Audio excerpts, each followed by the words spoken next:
Alright, let's get this underway, shall we? Hi, hello, evening. How are we doing?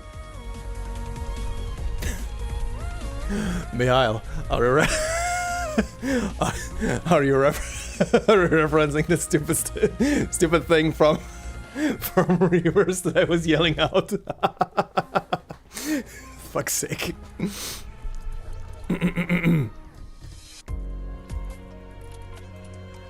I swear, I could not. That radio announcer guy was really throwing me. So this goddamn camera. Okay. Let's see. Oh, I swear, this room is an oven.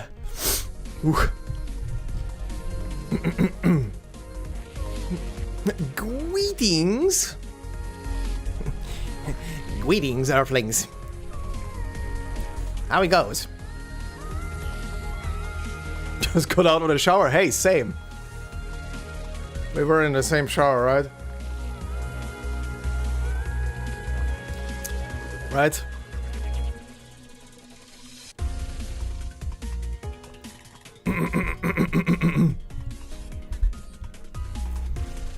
Hey there, Mando. You didn't miss much. Don't worry. Don't worry, be happy. Drink Onko.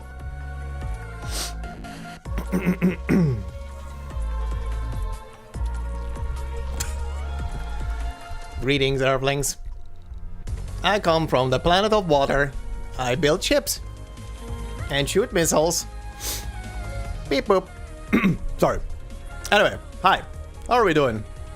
Everybody fine this evening? Are the temperatures nice and melting your ass off kind of deal? That sure as hell has been the week here. It's a bit down.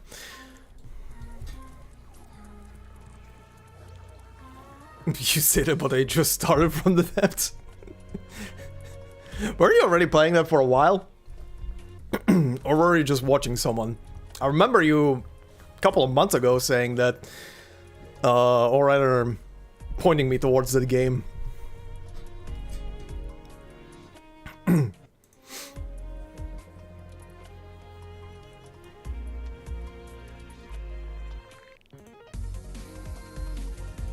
Which I think you were. I think you were the one who sent me, Crystal, the videos from Martin, from the crazy Australian frogman. And yeah, I did see a couple of those. Started the executor. Oh, that's what you meant. Temperatures up today compared to yesterday by 9 degrees. Nice. It's probably gonna happen tomorrow here. It's starting to be windy. Cannot wait for a storm to hit tomorrow. And no, not that storm.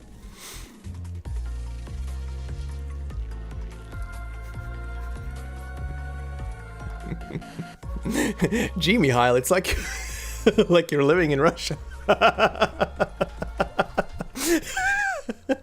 God, I need to go to some northern country. like the imaginary Finland or Norway. The lands of fairy tales. Where the temperatures are always low. Just so I don't melt. Misery loves company. Yes. Oh, dude, that sentence from Misery in that last episode that I uploaded. I was so tempted to say some bullshit there when I was for real recording. I was so tempted to say some bullshit there on that stupid sentence he gives. When the guy called Misery talks about being a pessimist, I'm just like, dude, you're tempting. You're tempting me right now.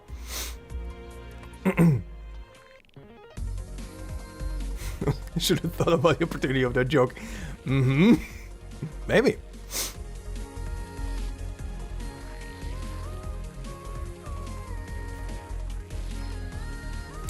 Actually, that's a good question. Crystal, considering it's the best time of year for you, not sweating your ass off, where the hell are you from?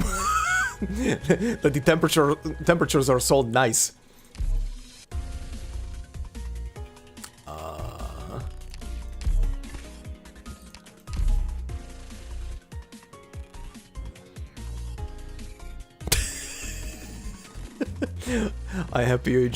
I'm happy you enjoyed, Mando. That's why I put some effort into editing. That's the sole reason why I put some effort into editing that breakdown. I was losing my shit. That was one character too many.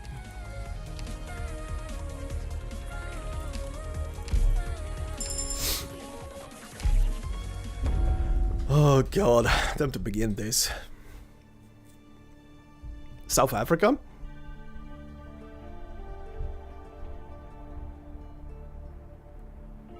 I was thinking just now, wait, South Africa? How the hell are you not melting your ass off? Okay, 35, yeah, that makes sense. That's pretty much the weather here right now.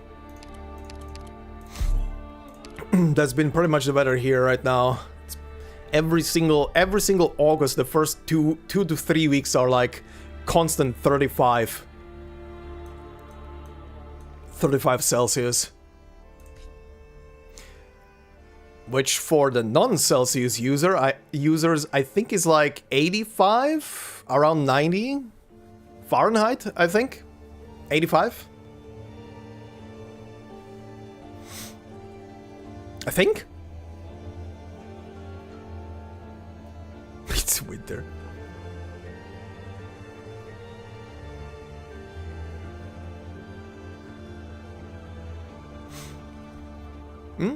Sorry, I missed that. What do you mean by just one Mando?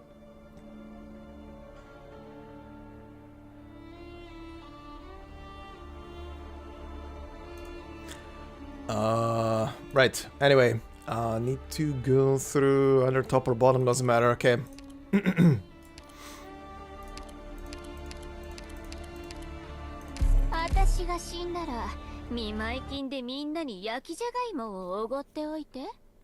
24 right now. To be fair, I think it's like 24 Celsius right now outside, but here as well, but monitor? Light? Monitor? It's kinda toasty.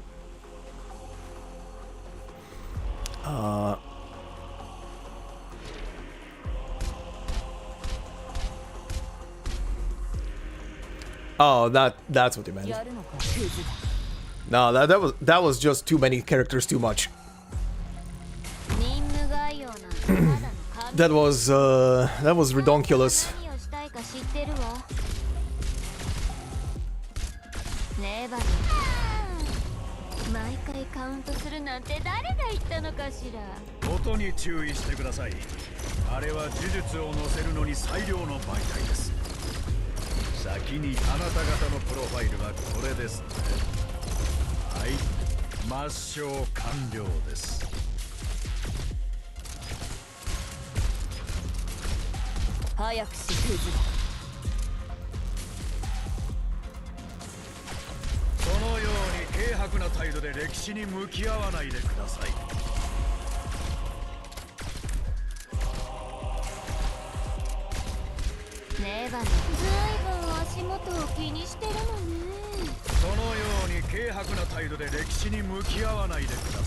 With USD.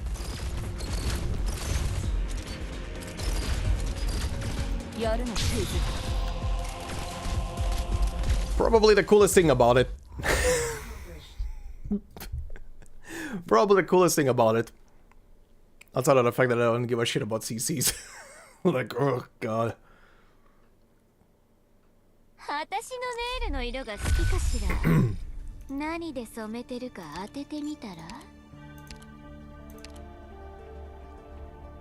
Oh, perfect. Upgrade for you, buddy.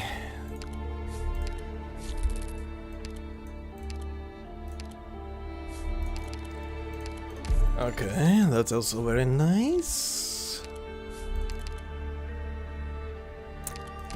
Give me 2 inspires, buddy. Gonna need them. Gonna need shields again.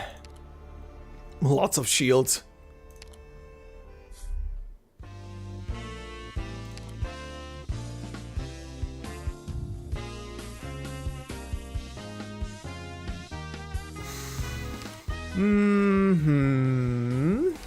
I'll take that for later. That's a nope.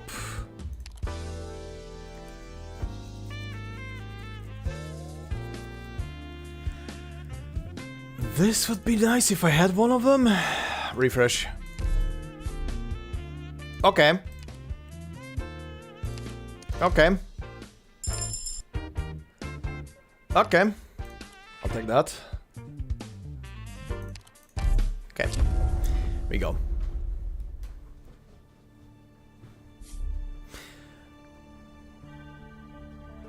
He's zapping up the storm. Yeah, using the storm is fun. Yep. Gaming gods bless Q for giving the guides. Yeah, bless the guide makers for this, so that I don't have to suffer through through a piece of content I don't really care about. Another trader?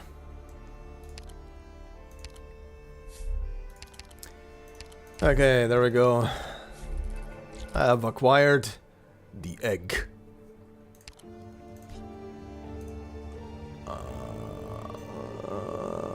Okay, can do. We'll have to leak the guy though. We'll have to leak the guy. Let's put you on that skill. Let's put you on that skill. That's for melee operators. Okay. Not really worth it. Not really worth it. Let's go. Oh, I care about the rewards as well. Don't worry about that, man, though. I care about the rewards. I don't care about the mode. Okay.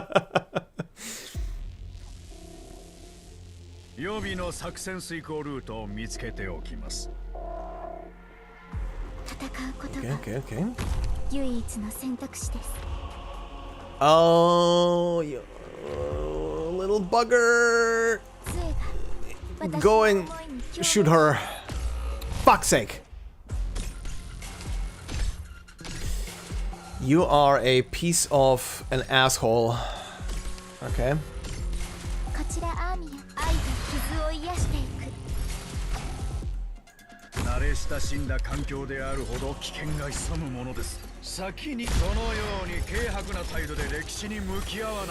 Oh.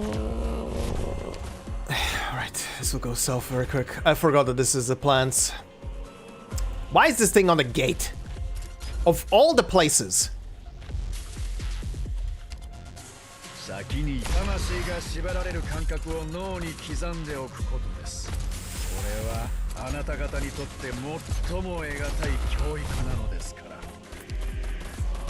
Just go through the gate, thank you. Thank you for dealing with the annoying shit.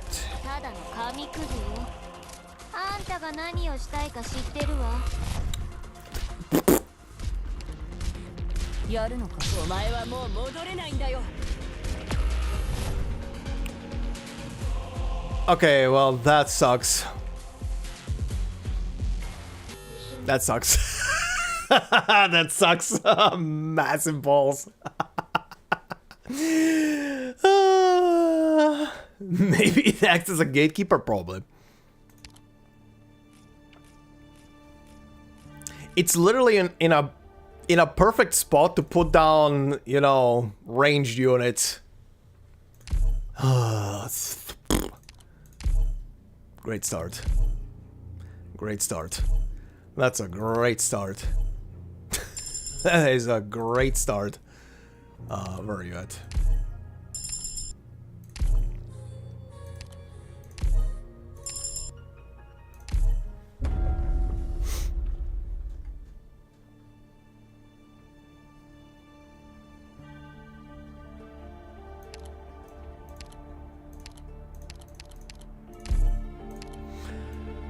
Okay, anyway, we forget what just happened and we keep going.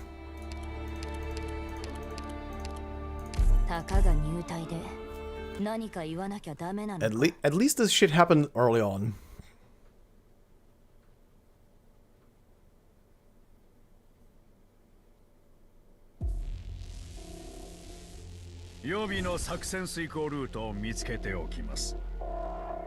We never forget.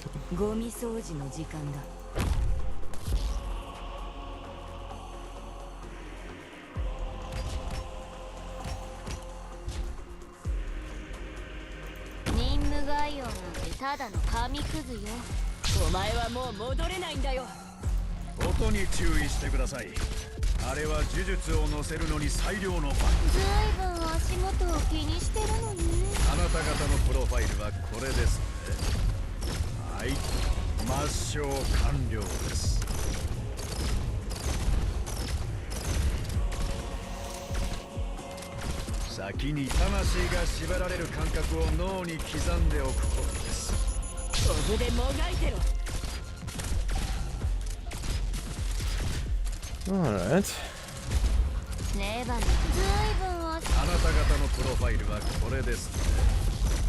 Still getting hit.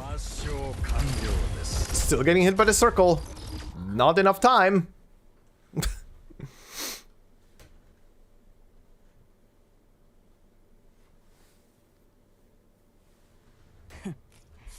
But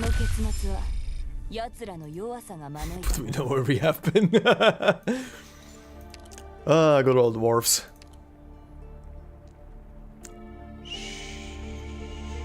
we get a second one? Or nah, let's just promote you. Let's just promote you. Ah. Ice. Ice, ice, baby. For rock and stone.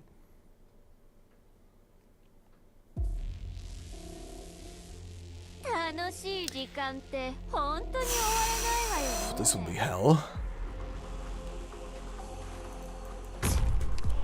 Okay, you can be there.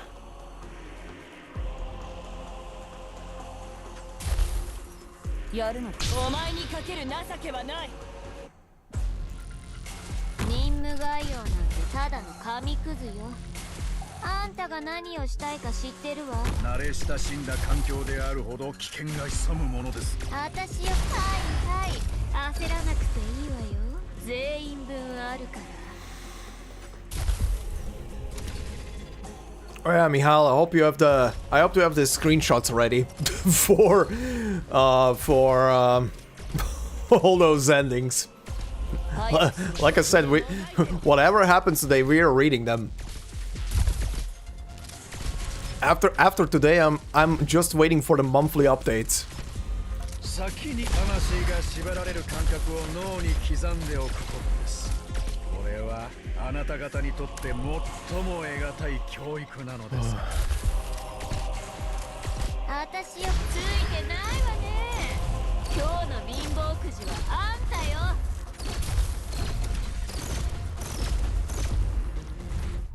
Okay.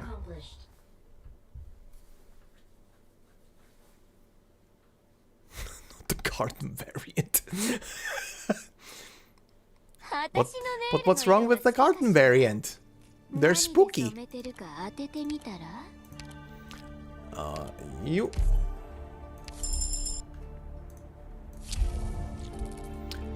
Oh good, immediately on the first floor, huh? Extra toil? And extra HP on enemies? Sure. Sure, game. Oh! Oh! Early toy soldier! I guess time to stack everything. That's nothing. Refresh. Ooh, game is being generous. Okay, first off, I do want this so I can promote you.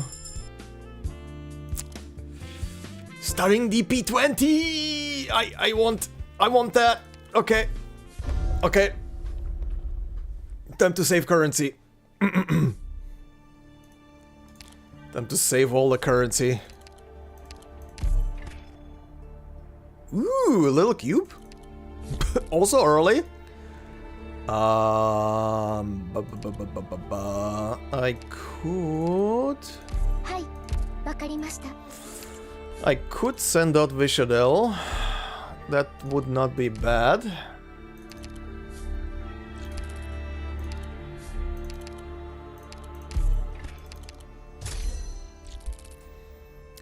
Okay. What are the maps? With the three of you, easy enough. Not love metal, don't drink enough beer. Don't hate elves, don't fight orcs and goblins. Uh-huh.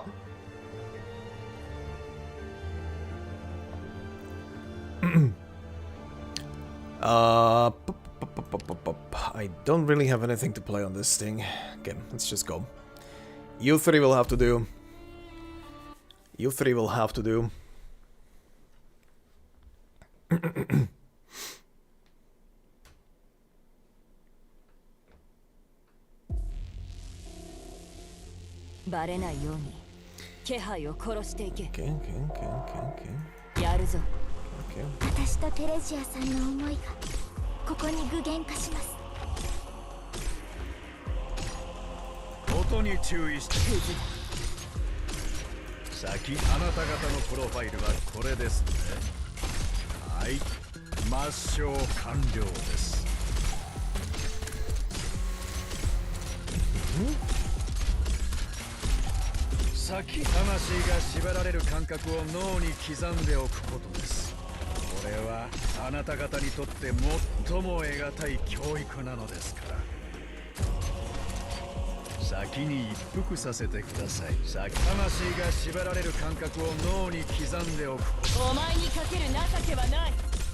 I'm waiting for the thing to move a bit.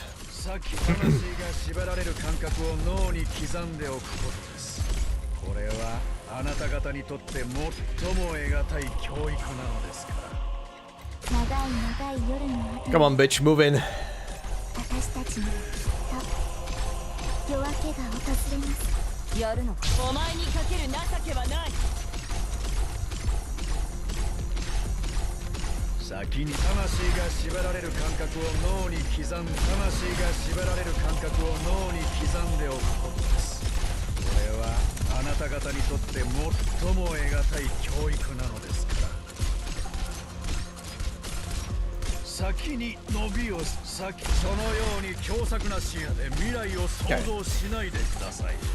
Okay, that's some damage to him.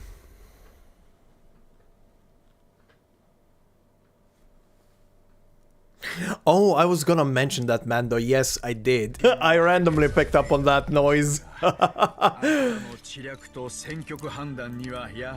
But it makes sense when you think about it, because they... Number one, the game is now fully... I mean, the game already had voice acting. Like the newer versions of Sky the First had voice acting just in Japanese. But they also added voice acting to map traversal. They added apparently new quests as well, which is crazy. And they also added apparently skits. I have no idea if they mean like skits, like in what's the word? Like in the Tales of games, or if they just mean like talking in cities. Try to take Mumu? Sure.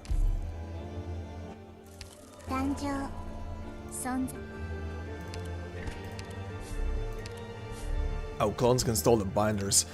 I see. I see.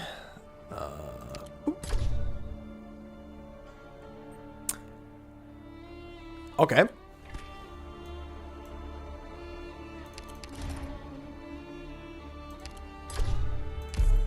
Shield.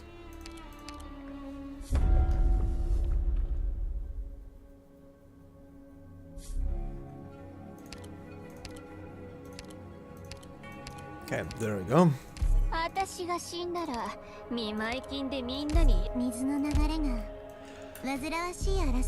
Okay, let's see then. So, firepower is now acquired. Who are you fighting? Goliath, huh? Okay. Okay, this map, sure. Let's go.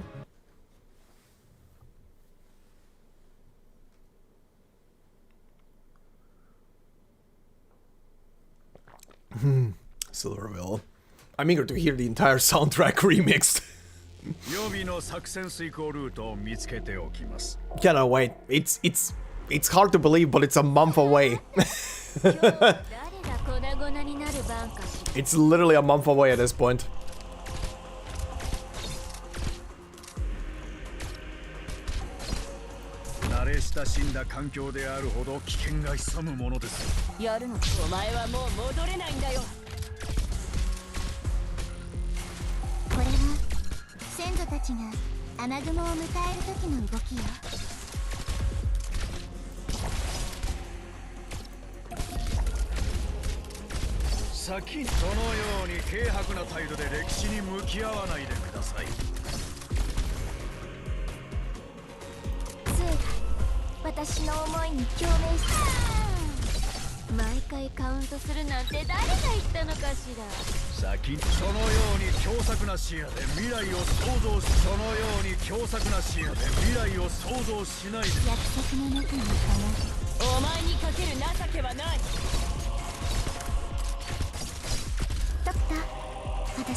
Right, the thing goes down here, I forgot.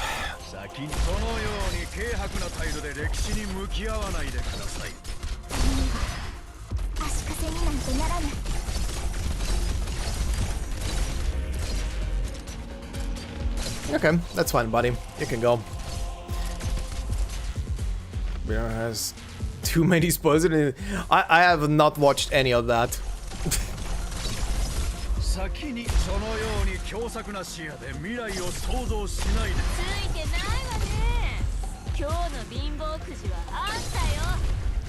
I've not watched any of the trailers for Beyond the Horizon outside of the thing that I watched for in the last episode of the Let's Play. And I'm gonna keep it that way. Mission accomplished. Then in the beginning of Sky 3rd, a woman was flirting with Kevin on the airship.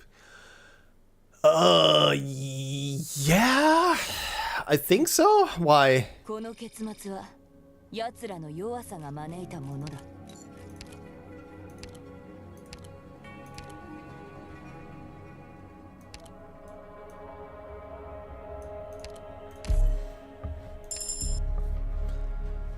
There's just an about more engineering ingots. Nice, I need ingots.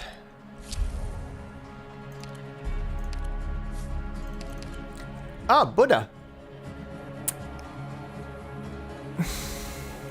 Fine. Fine. Oh, bullet. Nice. Deployment limit and gain 8% if it's sure. That's also nice. I don't really want to spend ingots right now, but sure. I have 5 plans, but I can't really do much with them right now. I can do this though. Why? Why is it you? Why is it you, you dingus? Gonna reveal that this was actually the second Anguish in disguise. Really? Really? Like, actually, for real, he said that was the second Anguish in disguise? That's wild. Hey there, Fjorm, how's it going? The CC is going on right now, but I got my rewards and I don't want to see the thing again. I don't enjoy that game mode. I get the rewards out of it and I'm peacing out.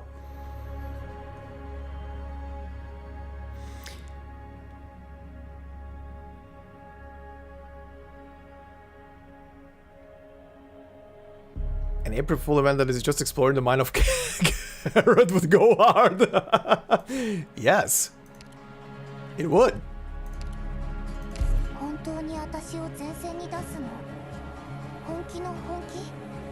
He revealed that years ago. You know, it's gonna. It's actually, now that you said that, it's actually crazy, Mando, because if they actually go down the route and remake pretty much all of the old like chibi sprite games, the little like it looks almost like it's from RPG Maker game types. If they do all of that and go all the way up until the end of the Crossbow arc, that woman is gonna have a lot of detail. That chick, if that is actually true and he wasn't just trolling, she's gonna have a lot of detail to her model. It's gonna be very wild.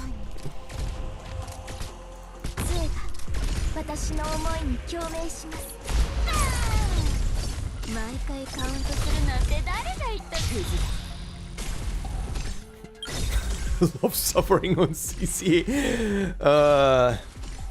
Yeah, not my favorite game mode, sadly.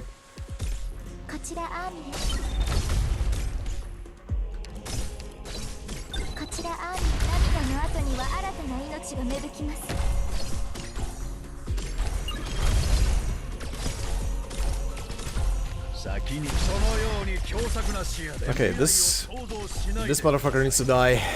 Like, seriously.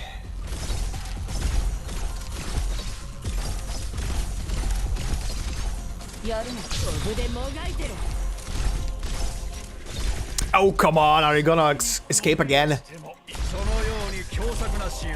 Don't you dare.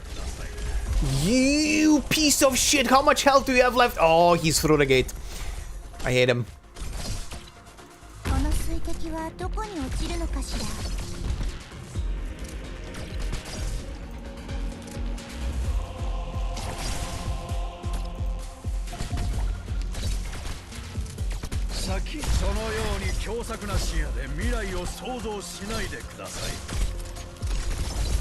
That's why I brought it up.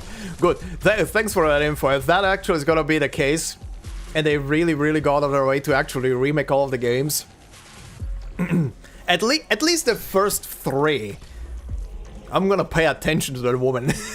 They're gonna put some effort into designing that NPC.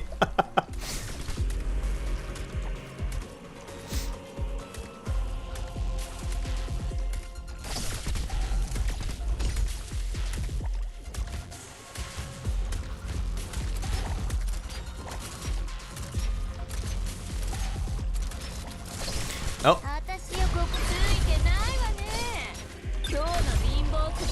The flying treasure coffers, I forgot about them for a sec.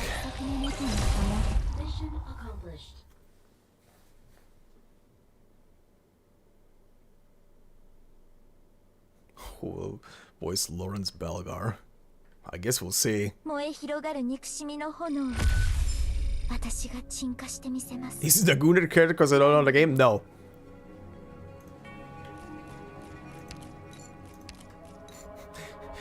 The Legend of Heroes series might have some characters that are dressing in very specific ways, but it is definitely not a Gunnar game.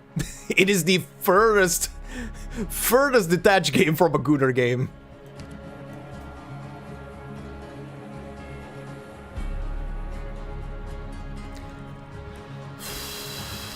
Let's go with you.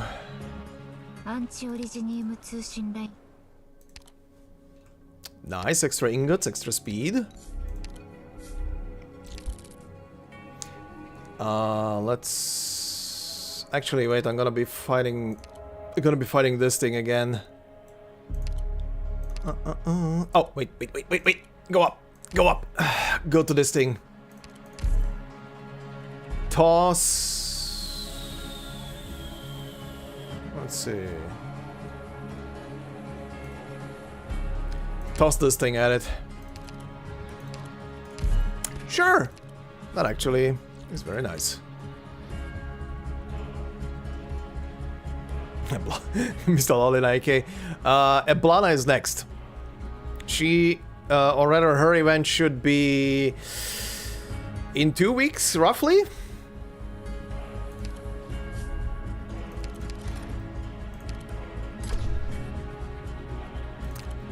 XP regenerate. Combine these into a better version. And I'm unable to do anything anymore because the stupid debuff triggered. Cool. Cool. Okay. Keeping the rest because I want to make shields later with them.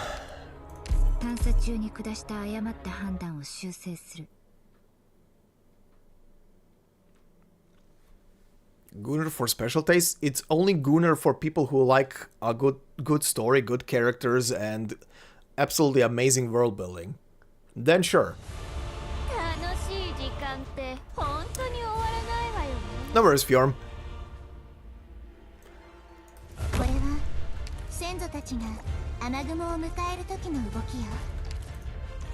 Boop. Boop.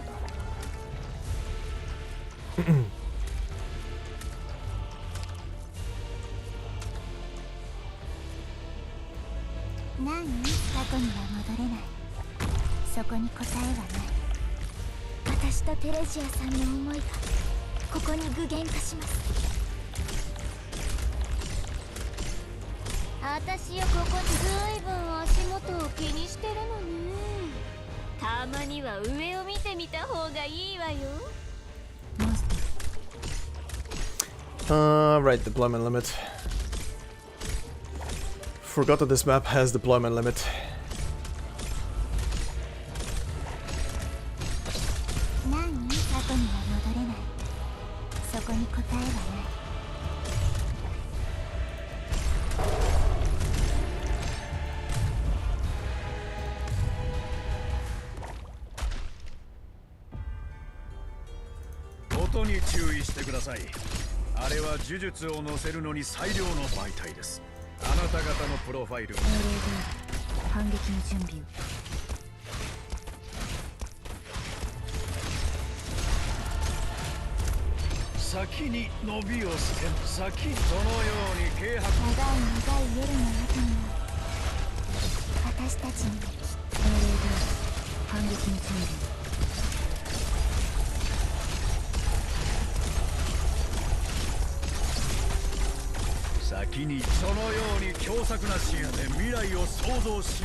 Oh, actually died.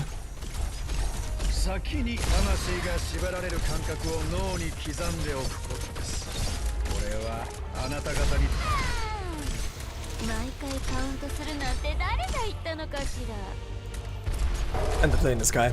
And absolutely OP characters, yes.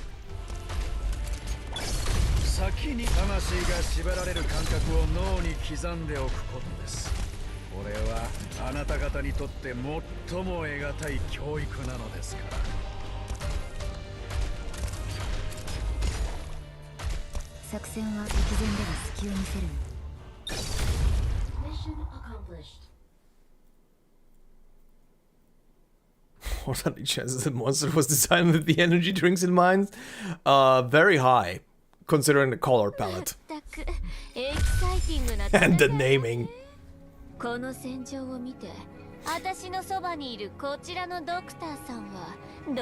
It's funny that in Russian her name is like an insult. There is a word Ablana which means moron, but in more rude ways. It's very hard to take her seriously as the main villain with that name. Oh, I didn't know that. That's actually funny. Oh, that's actually very funny.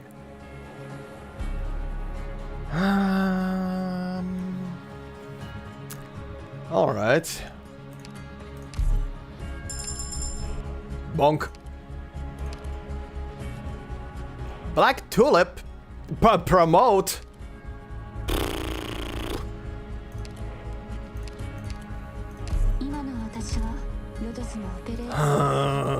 I mean, I could use the promote, but the Black Tulip is also very nice.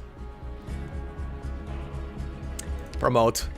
That saves me a lot of trouble. Okay, you. You. And you. Okay, that saves me a lot of trouble, actually. Swap to that, swap to that. Let's see. I need more ingots now. And I still need to fight and kill that thing, so... Do I have anything to toss at the lost and found? I do. What is this map? Ah, it's the refresh map.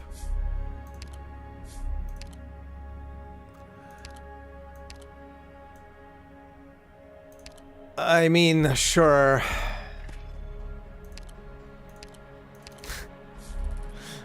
Which was it I got again? Armor.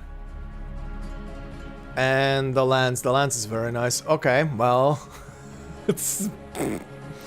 Okay.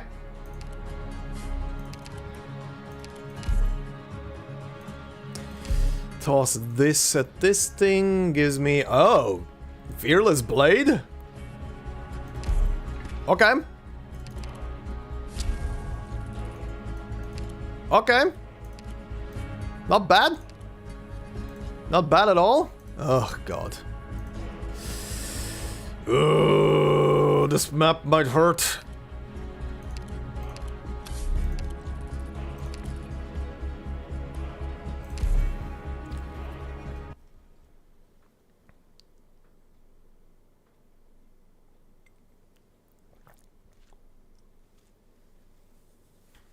Because they research all of Russian culture.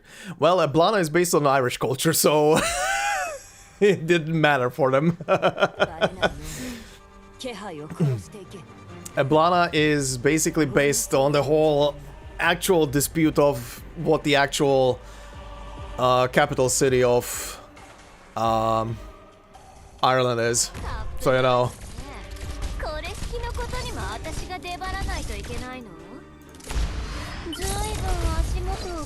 Yeah, that's gonna explode. I knew it. But he also exploded. Now I need to deal with that bullshit. Okay. Go there.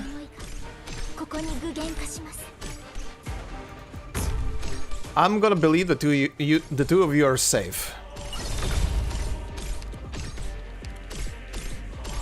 I have believed I was right.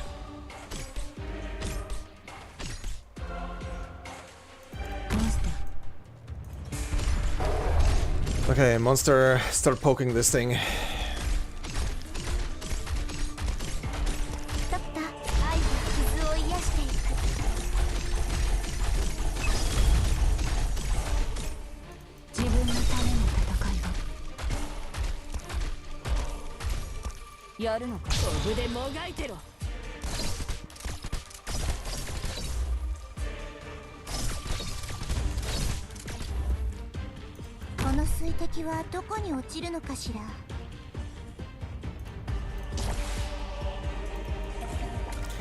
That's the only thing I have left right now.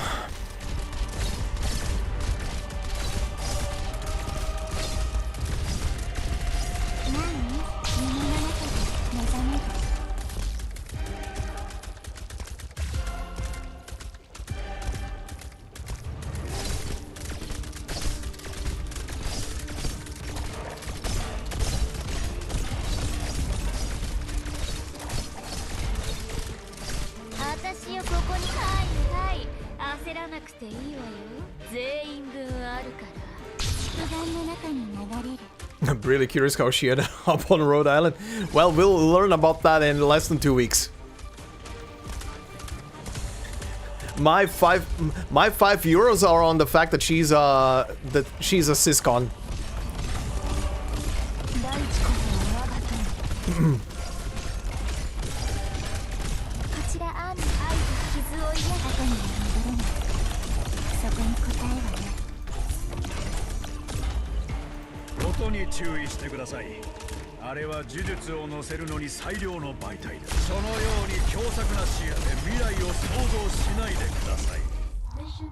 There we go.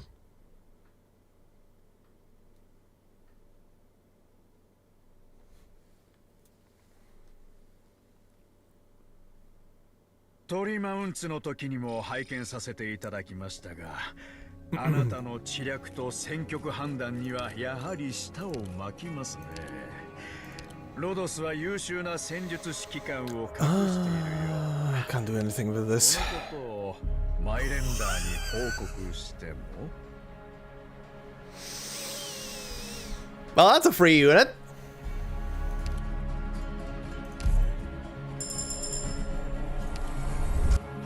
My lady.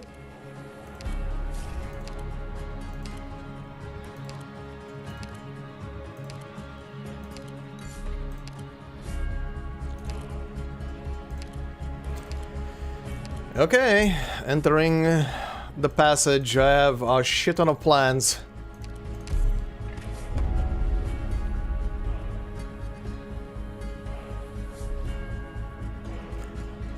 Low ground operators, 600 defense, but are froze. Oh, right, yeah, right, the defense item. Okay, that's fine.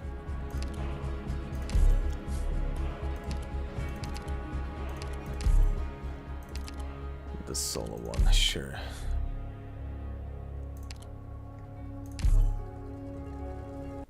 Let's see what I get.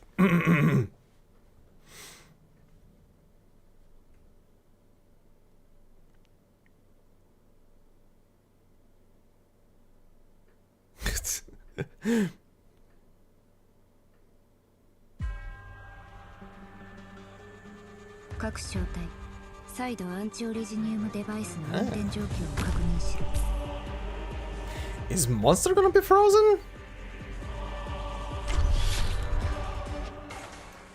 That's a good question. Nope.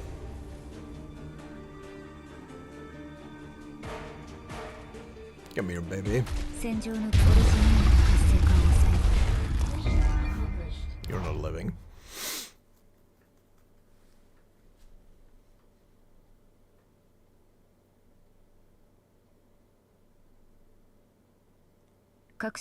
She was bribe concert.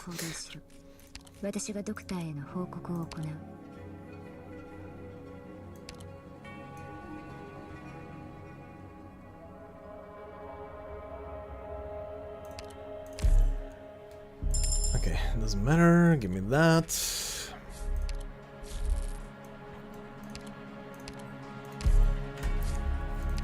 Okay, Bob, what do you have for me?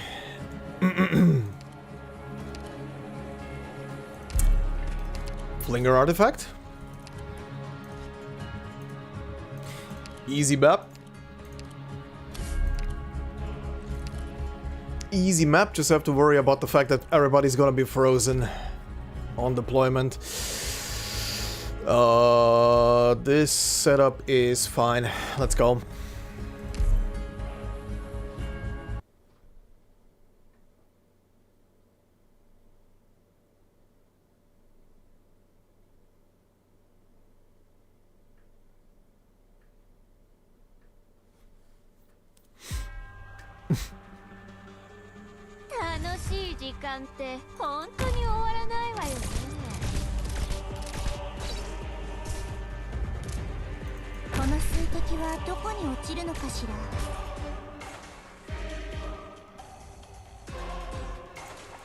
Let's go with that.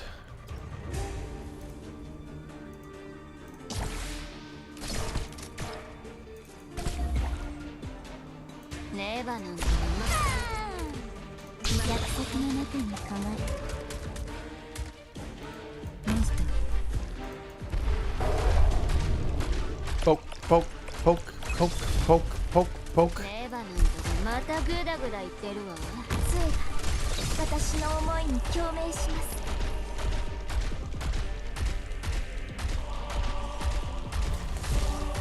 Okay. Wakey, wakey. In 15 seconds. Wakey, wakey. Yeah. There we go.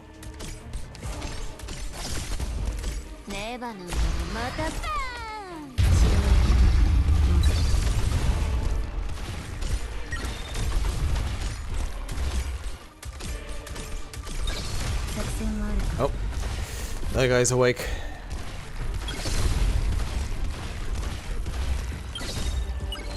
Nice. たグダグダ言ってるわ。あの老いぼれ、口が汚いのよ。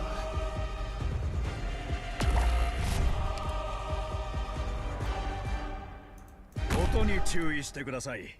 あれは呪術王のそのように軽薄な態度で歴史に向き合わないでください。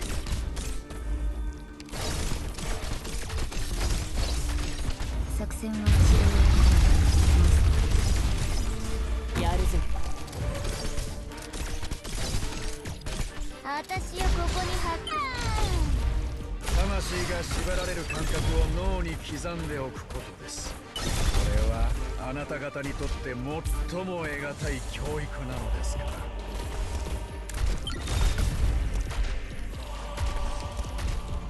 作戦を反撃の準備。Okay, sure.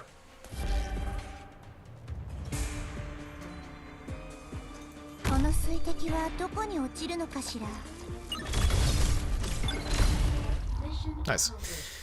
Currency.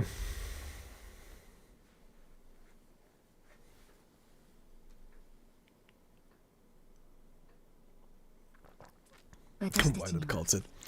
Because Hypergriff hates money! These skins are not available because Hypergriff hates money! They don't want to have even more money! It's too much! It's falling out of every pocket already!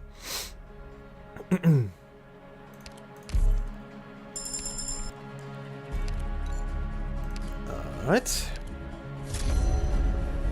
Alright, back to normal corridor.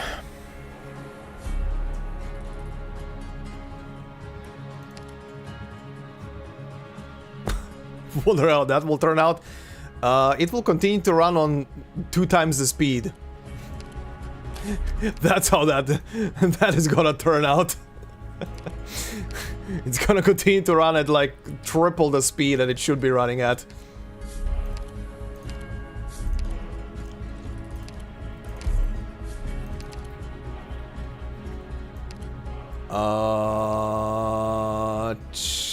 Mecha Accord Caster, Chain Caster, that could be nice for later. Yeah, sure, I'll take all of those. I will take all of those and then I'm gonna combine this with this. And create my own little nightmare out of this thing. Stasis, nice!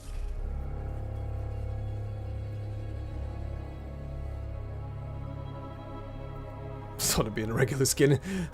Oh yeah, right, they didn't get those skins that they have. Apparently, I didn't even see Regulus yet how she looks.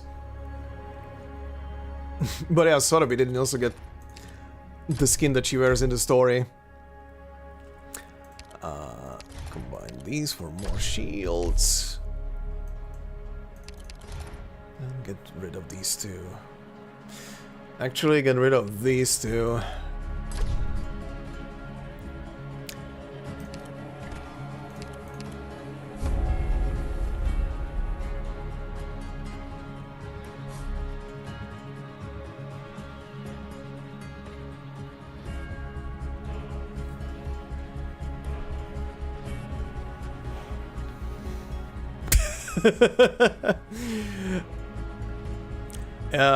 Like we discussed before, Crystal, like the season is not bad. It's just that the whole thing feels like it's on speed. Like there is no breathing room for anything to actually, you know, impact you properly. It's just keep going. Instead of having a discussion, the only thing that's going on is like, come on. Can you breathe? An emotional moment needs time to, you know, needs time for impact.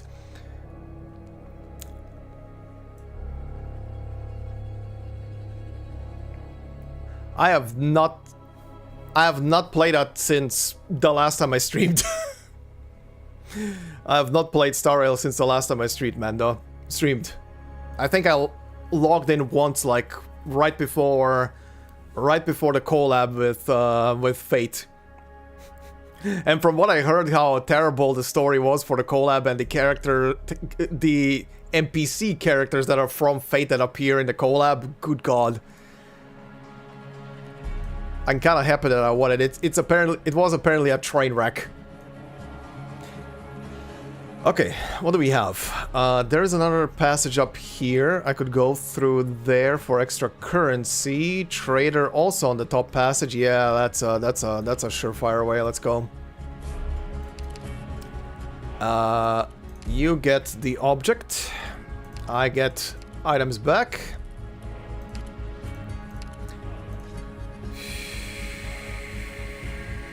Oh, this map. Refresh.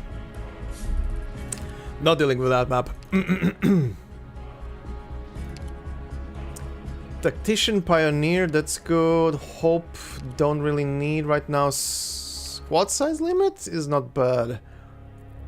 That doesn't matter. Give me that. Thank you, Bob. Okay, let's go into one more corridor and see what we can get.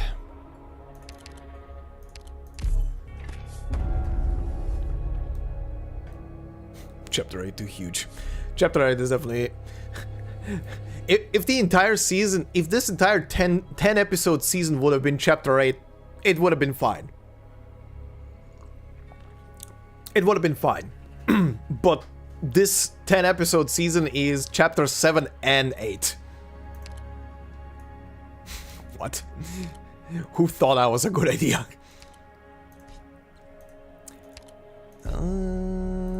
Drones or... I don't recognize this map. I did not do this map. 2 gates to defend?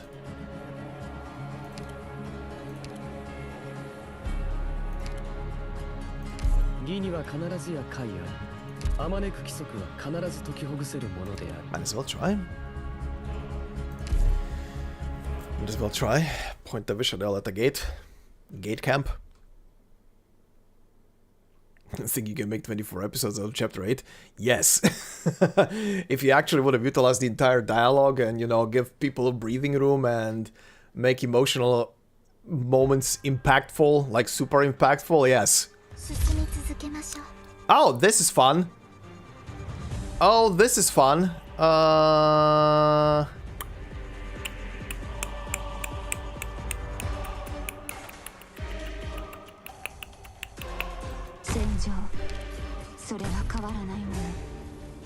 Okay, you're frozen, yeah, right. That's fine.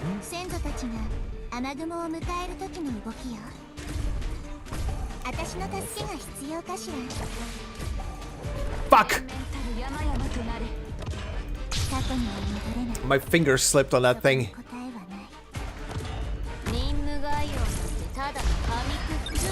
Shoot.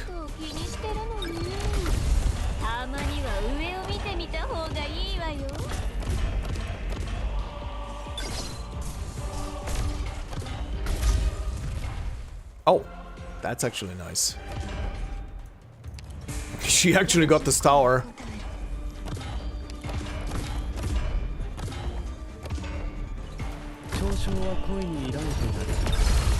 Oh, rip, never mind. He got nuked.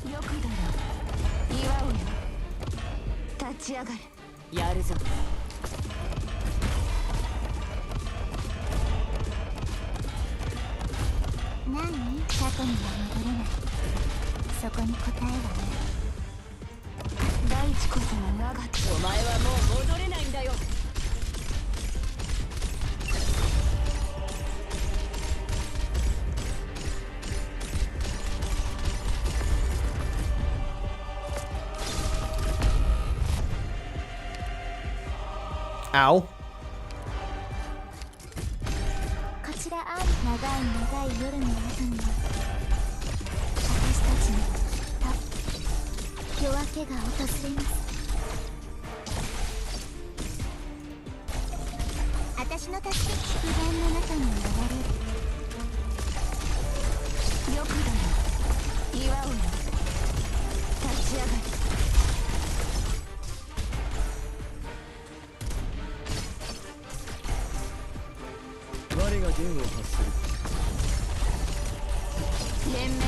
Okay.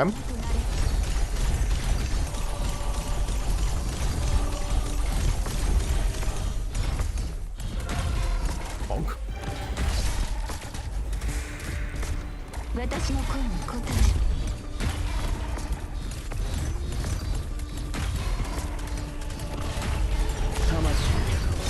気が見えない私。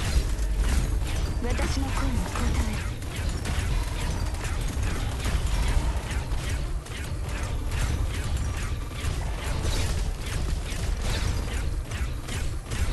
ドクター、お前は足かせになんてならない。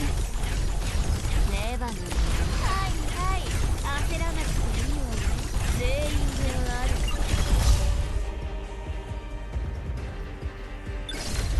Mission accomplished.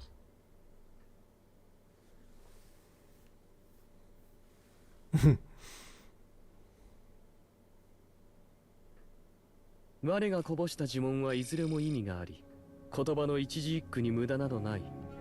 素晴らしきコンビネーションよな、ドクター。Oh god. Fuck's sake, Mando. Fuck's sake.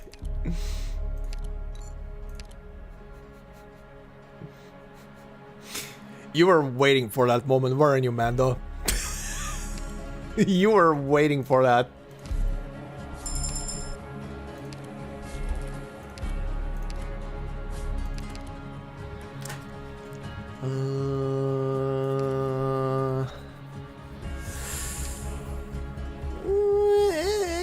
Gamba time?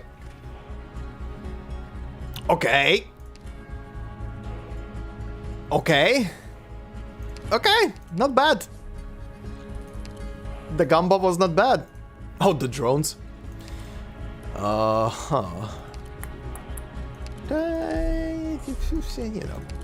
You know. And you know. Blood claws, sure. Let's take that. Let's take that. Why not? Okay, this gets skipped. I sadly do not have the thought to boost ingot drop. So whatever we get here, we get. Spinach again, huh? What was this again? Ah, right. Effects last longer.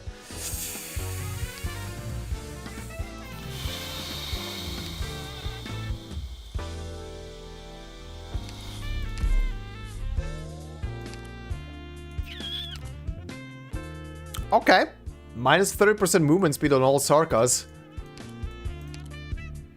Defenders to SP after being attacked. That's pretty good. SP cost of Vanguard skills. Defenders. Okay. Okay, that is not a bad collection here. Touch. Touch the wares. Go to battle. Don't really have no one to replace you with. Okay, that's fine. Let's go.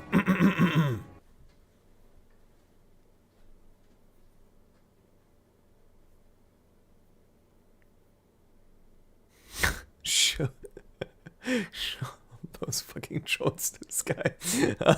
Uh-huh. This is fucking drones. 暴力を憂えることはない。死にはおのずから安息の地がある。タップないわね。これか。毎回カウントするなんて誰が言ったのかしら。Currency get. この水滴はどこに？道を変えるのがおすすめですよ。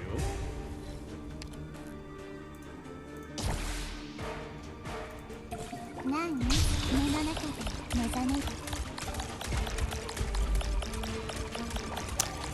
Oh, for fuck's sake. Okay.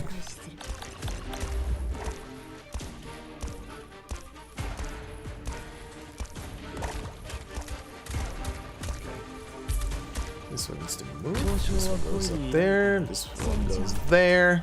それは変わらないもの。私の手空間の中に流れる。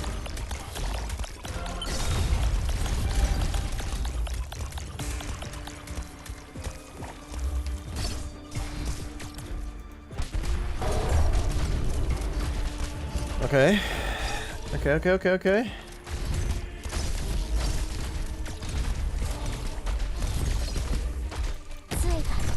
私の思いに刻んで突き抜ける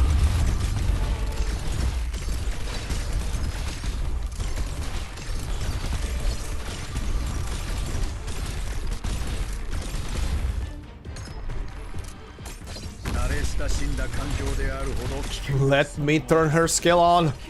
魂が縛られる感覚を脳に刻んでおくことです。それは足かせになんてならない私の声に応えるオリジナルの活性化を Okay, that actually was useful. 先に伸びをしてもいいですか。関節が少し先、あなた方のプロファイルはこれですね。 This is an absolute clusterfuck. 抹消完了です。先にそのように強作な視野で未来を想像しないでください。 You know, that's actually fine. This is actually helping out.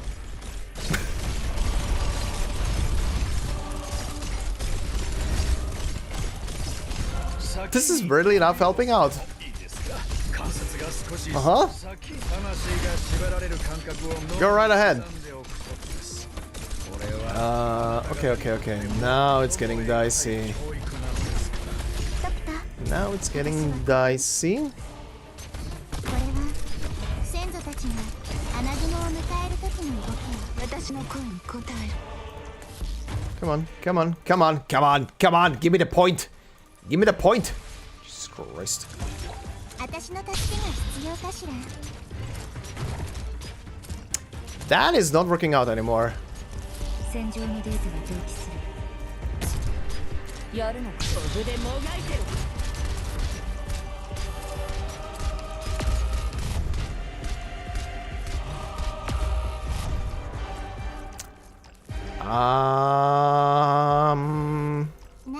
何 目覚める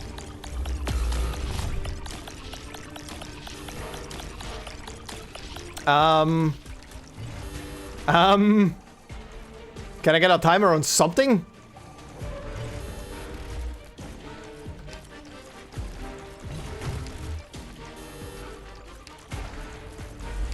Uh-huh. 私とテレシアさんの思いが約束の中に止まる Fuck's sake. Okay. At least I'm not completely dead. Mission accomplished. We're just gonna vary it. Dealing with civilians or not having to let them die. The fuck? 何で染めてるか当ててみたら Excuse me, Google? What? No, whatever. That's a lot of ingots. That's a lot of ingots.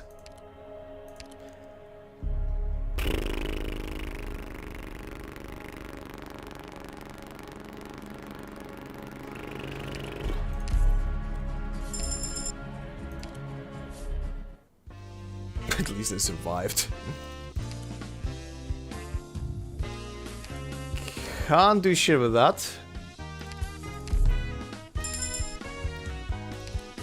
Sure. Sure, not like it matters.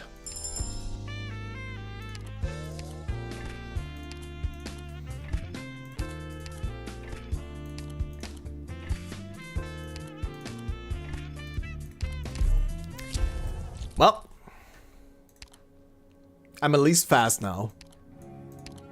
That's something. Okay, these two. Even more starting DP.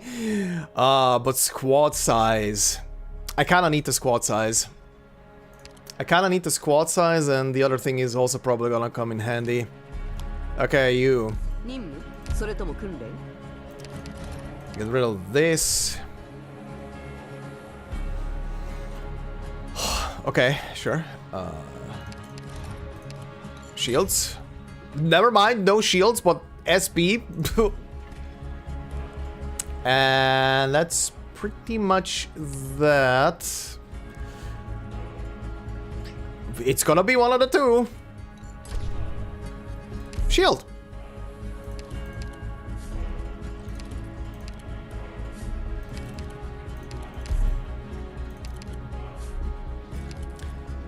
I have 8 shield for the nonsense ahead. That is something. What fool would pick April? She was free.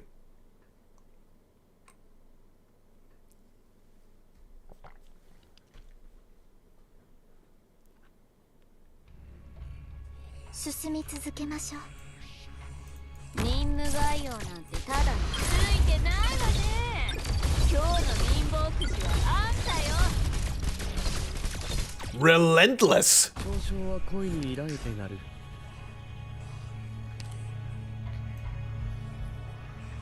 You're not gonna survive that. Hold on. Let's rectify that.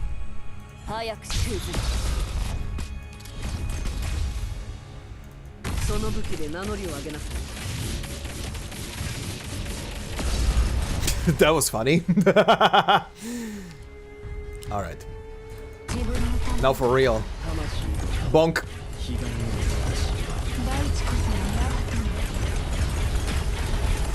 レバノン、ずいぶん足元を気にしてるのに。たまには上を見てみた方がいいわよ。私の声に答える。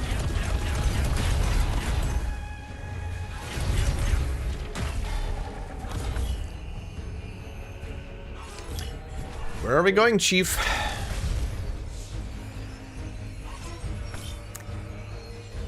私の声に答える。私をここに派遣するのが。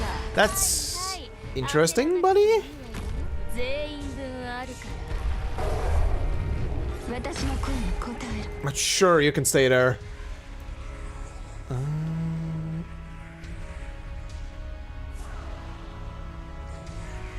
これは先祖たちがアナグモを迎える時の動きよ。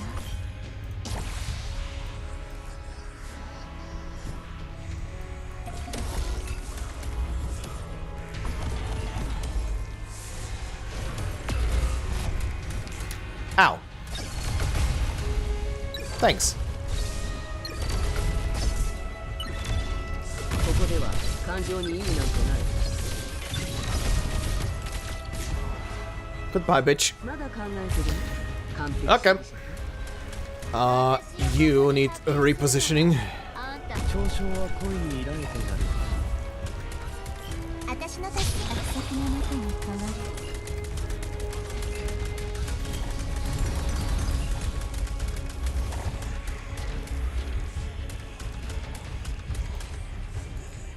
魂を彼岸への渡し。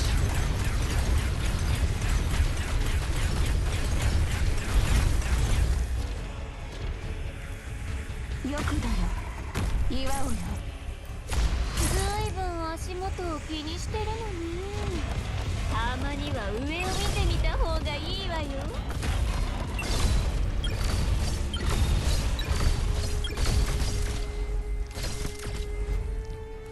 Yeah, that thing is over, man, though.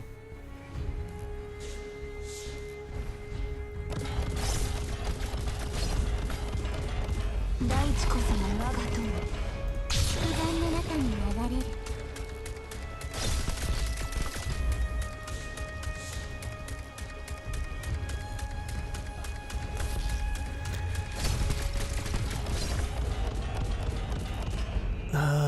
Grandpa.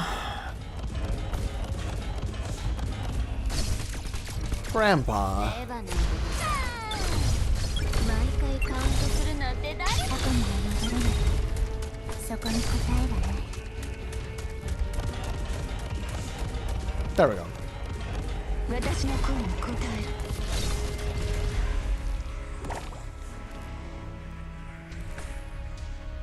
3-star clean in a cooking video. Nice. 私の立つ約束の中に変わる。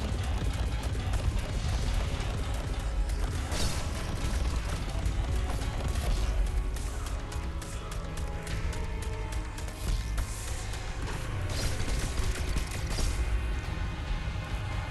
Huh? What do you mean by brainwashing? 何過去には戻れないそこに答えはない大地こそが我が友 Mission accomplished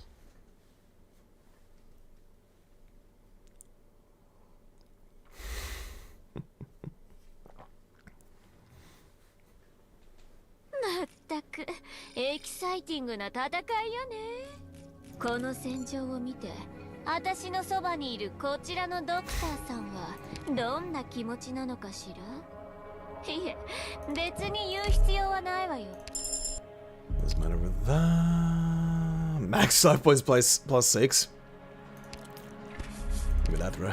Give me that.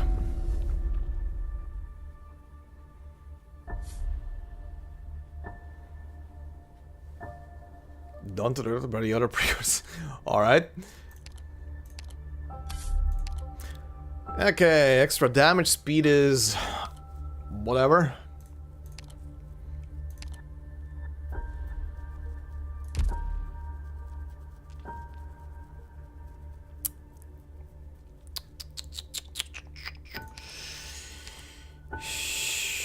Sadly, you did never get a promotion, so you are out. これだけの頭数を揃えるのも一苦労なんだからなるべく被害を避けるようにね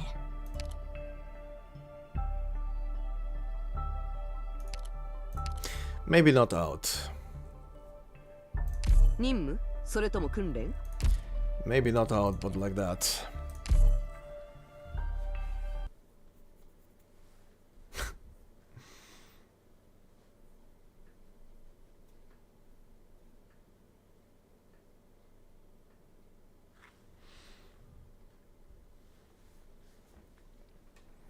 By the way, just jumping back to what was just discussed about the competition thing for the video creation stuff. How many of you did remember or actually realize when I said that you can, and I posted it as well on the community post, that you can vote once per day 3 times while it's ongoing.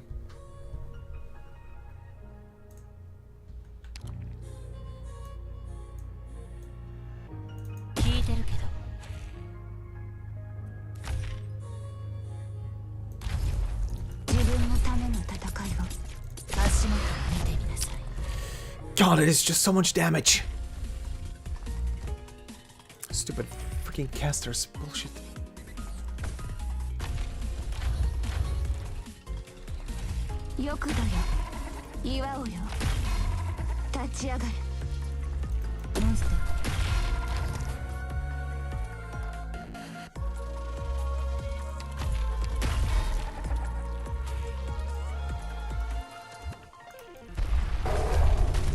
Okay, that worked.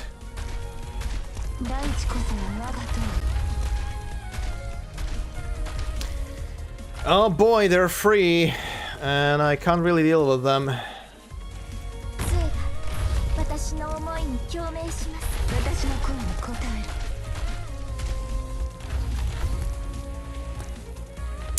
And now we're gonna run into a problem. A massive, massive, massive problem.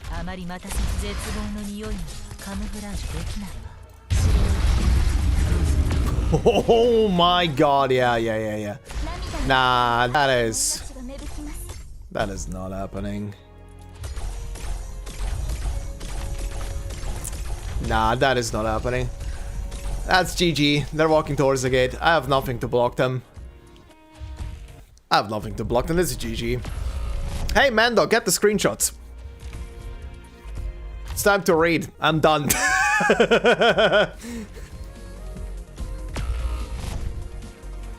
Fuck this.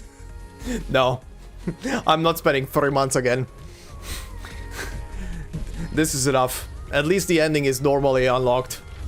There's just no chance. These two are tanky as fuck. They do shit tons of damage. Nah, fuck this. Fuck this noise. I'm doing this for story. Nah, I'm not doing ending 4 again. I'm not suffering through this shit.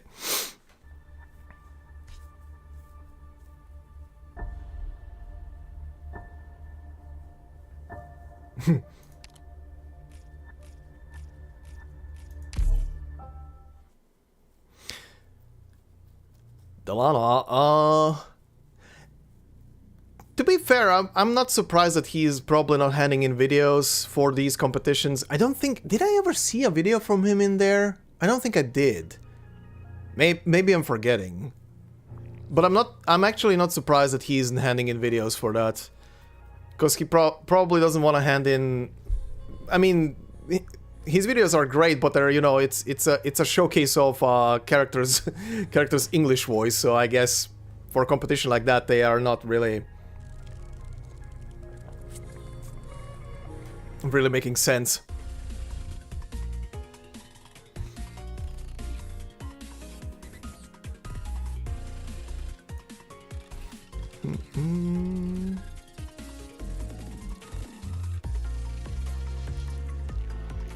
It's kind of like the same thing with I would never hand in like the operator record videos because it's literally just a straight up recording of an operator record. Oh, I never picked this up? Oh, I did read that. I did read it, but I never picked it up. Okay. This is gonna be the appropriate music for the read-through. Okay.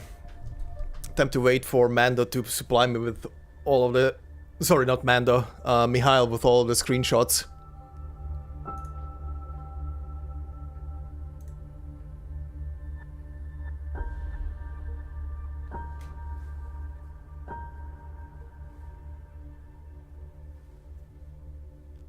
Yeah, I'm not gonna go to the story reader. I tried to find them the last time and it was... I was just getting confused. Whatever I was trying to find. If Mihail can, I will appreciate the screenshots once more.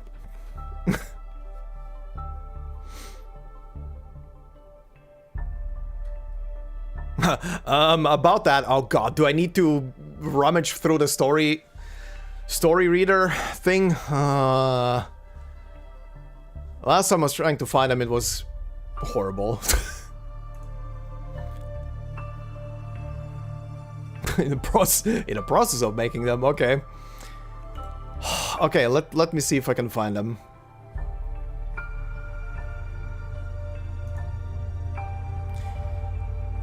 This thing loads like a modem. Okay.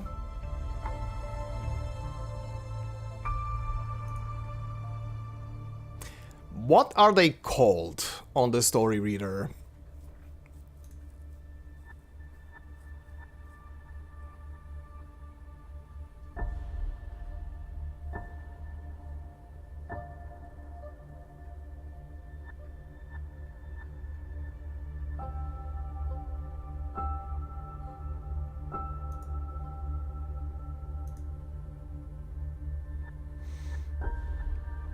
Oh god.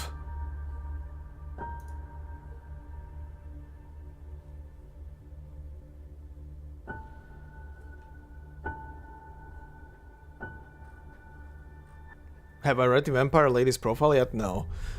I'm waiting for the usual, when she reaches 200% that I'm gonna read it, because then I can read the entire thing in game. I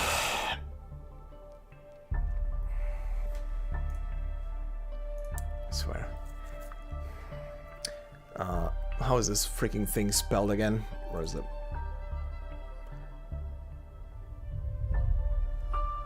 Fern, blah blah.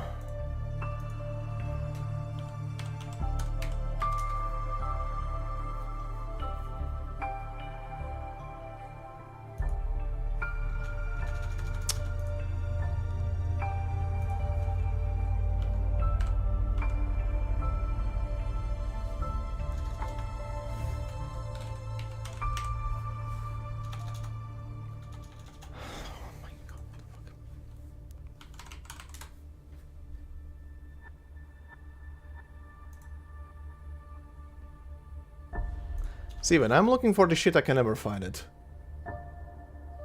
Monthly records. Thanks. I don't need that.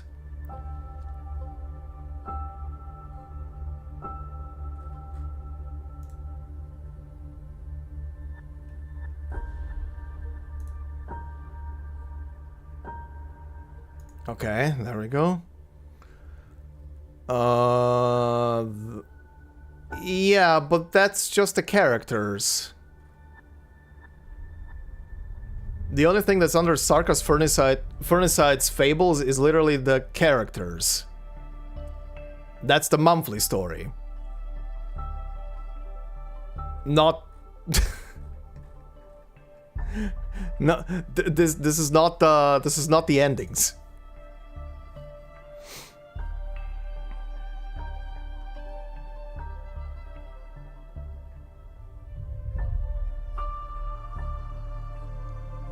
I would really love to know under what they're putting this.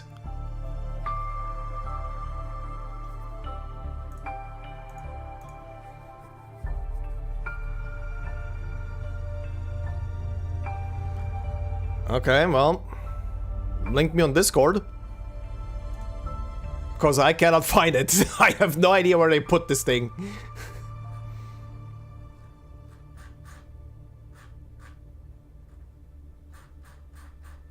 What the fuck?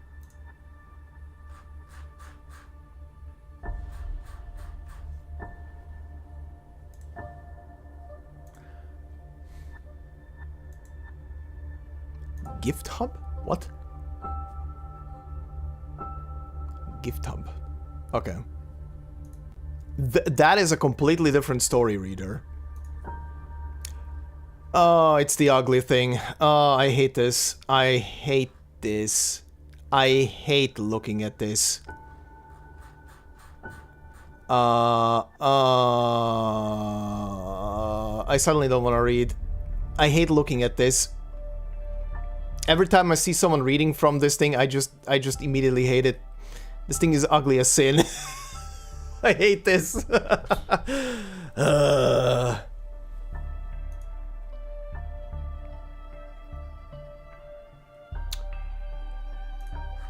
That's the cutscene.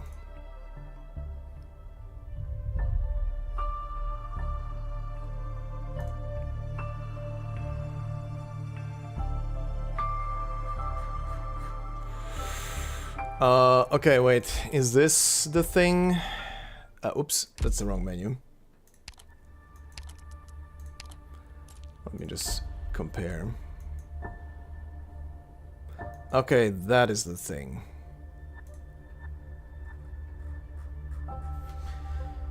That is the thing. Okay.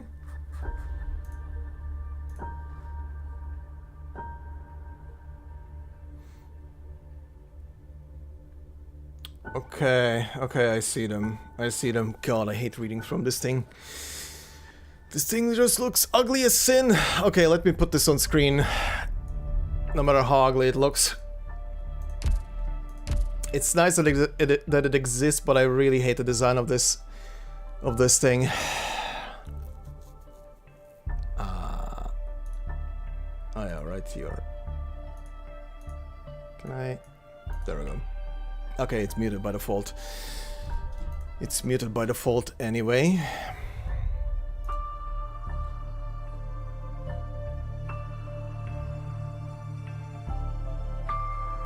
This one, right?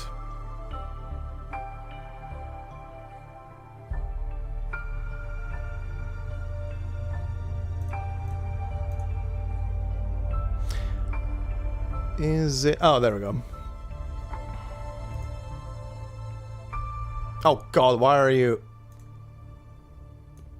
Oh yeah, right, I was doing something else with this last time, that's why. Okay, let me... For you lot, hold on, I need to adjust this.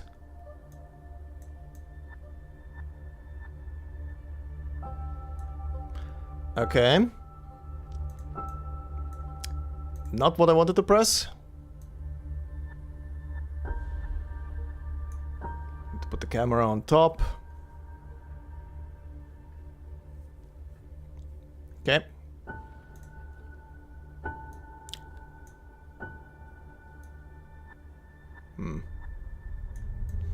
And this is the problem. I don't want to cover the entire... I hate this fucking window. It's ugly as sin, for fuck's sake. How can I?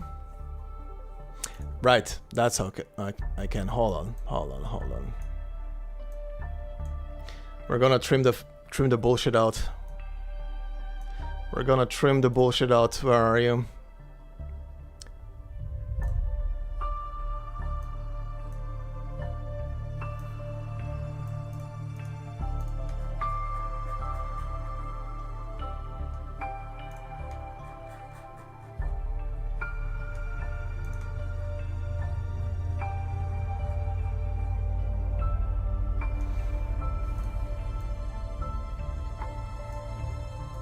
Then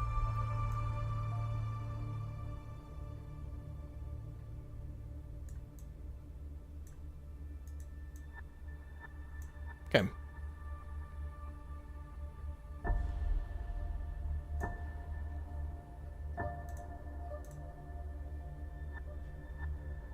Well, at least I trimmed out the bullshit at the side. I know that is part one. I was just trimming. Okay.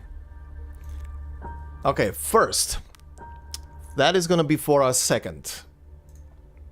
First, I'm gonna read them all in a row. Because, fuck's sake. Keep clicking on the wrong thing. I'm gonna read them in a row, because someone left me a note on the last, well, a comment on the last stream that they're best read from part 1, part 2, part 3. And I think the comment said, hold on, I'm just gonna double check, then to go back to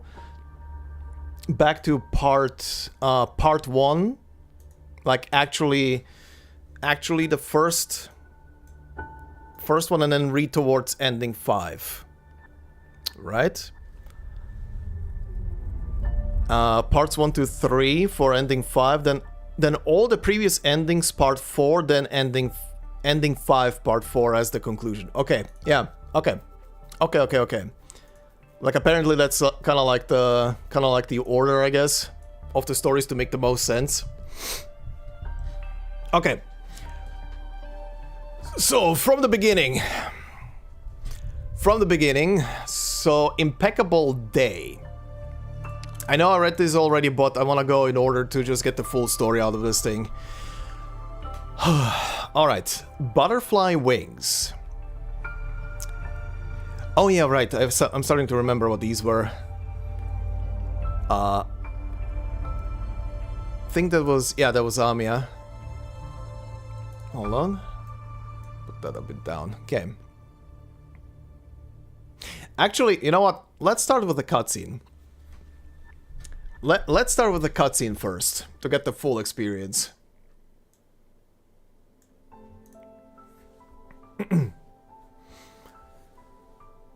Alright, let's see. The key enters Amiya along with Nymph's inspiration and wishes. Originium-like darkness wraps around her and disappears into nothingness. I'm sorry, Amiya. I didn't think the ancestors would be happy with how the story got told. What should we do, Mr. Tin Man? Tin Man? Ermi? Kalaisha? Nymph turns around but sees nobody. The stories told, the paths tread, all faded to nothing. Only the twinkling stars in the distance bear witness to their existence. Right. Amiya? The endless key that should have opened the lock of her heart reappears in mid-air. Amiya takes it and returns it to Nymph.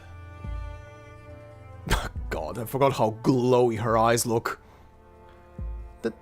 Thanks.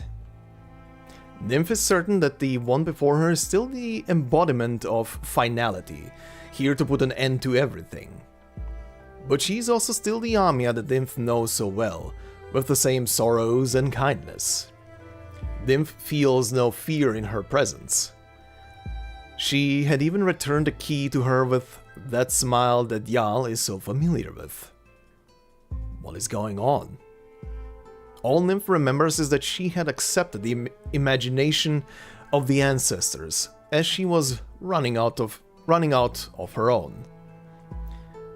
What happened in between? Crack. Huh? Nymph hears a strange sound in her hand, like the cracking of an egg played backwards. She looks down to find that the key in her hand has turned into a glowing cocoon, black shell fragments slowly climbing up its sides. In the light reflected by the white cocoon and black shell, Nymph saw story after story. Death by the hand of man, death by originium, death by catastrophe. These are the stories of Amiya, which she has chosen to show her new friend, perhaps in gratitude for the kindness that Nymph has shown.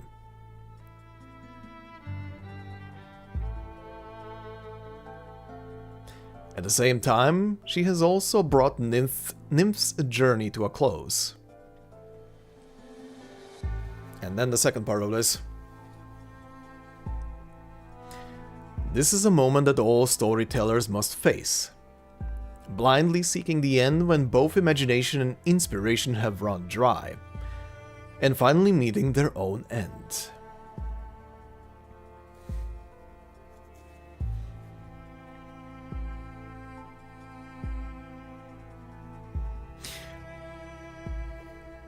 By the way, I don't even think I realized this last time when I watched this cutscene, but look at her right arm. Completely grayed out with just like some red light reflecting on it. Emitting a warm light, the white cocoon embraces the storytellers gently. Amiya had done so before they even realized it. Like a little languidness before an afternoon nap, drawing one into slumber. After that, nothing ever changes again.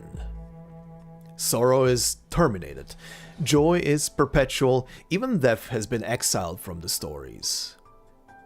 Originium, black as night, slowly clings on and fixes it in place, ensuring that no external force may affect the story anymore. In the infinite sea of time, such affixed narratives revolve around their Terminator-like moods, witnessing more and more stories join their ranks. Yet, Amiya silently gazes upon the half-sealed story. There are only human-shaped holes where Nymph's group once was. Their duty fulfilled, they may return to where they came from. Only the narratives that have been affixed continue to revolve around Amiya. With their tellers gone, these fables will never come to an end, and so the suffering within will never come. But just as the storyteller has no power over the story is also powerless with regard to the storyteller. They may leave, but Amiya will always remain in this void, as part of the story. She casts her gaze to the distance. Perhaps somewhere far beyond her reach, there is another one, another story, another search for the end. One who overcame countless challenges, defeated countless foes, and received a message from afar in the final moments before the end. An image formed from emotion. The subject of the image is familiar.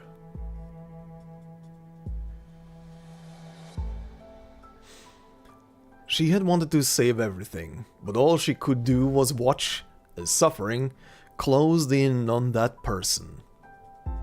Yet the one in her mind had broken all bonds and now stands before the end. She is glad and asks for nothing, except to give her blessings. This is what she wants to communicate. Hopefully, that one will be willing to replay this message before everything comes to an end. Let it be the final word on this page. Right, and then you get to choose. If you are tired, close your eyes and rest a while. I will be with you. I'm sorry, Amiya, I wish there was something I could do for you, or silence. I think I went with the first one.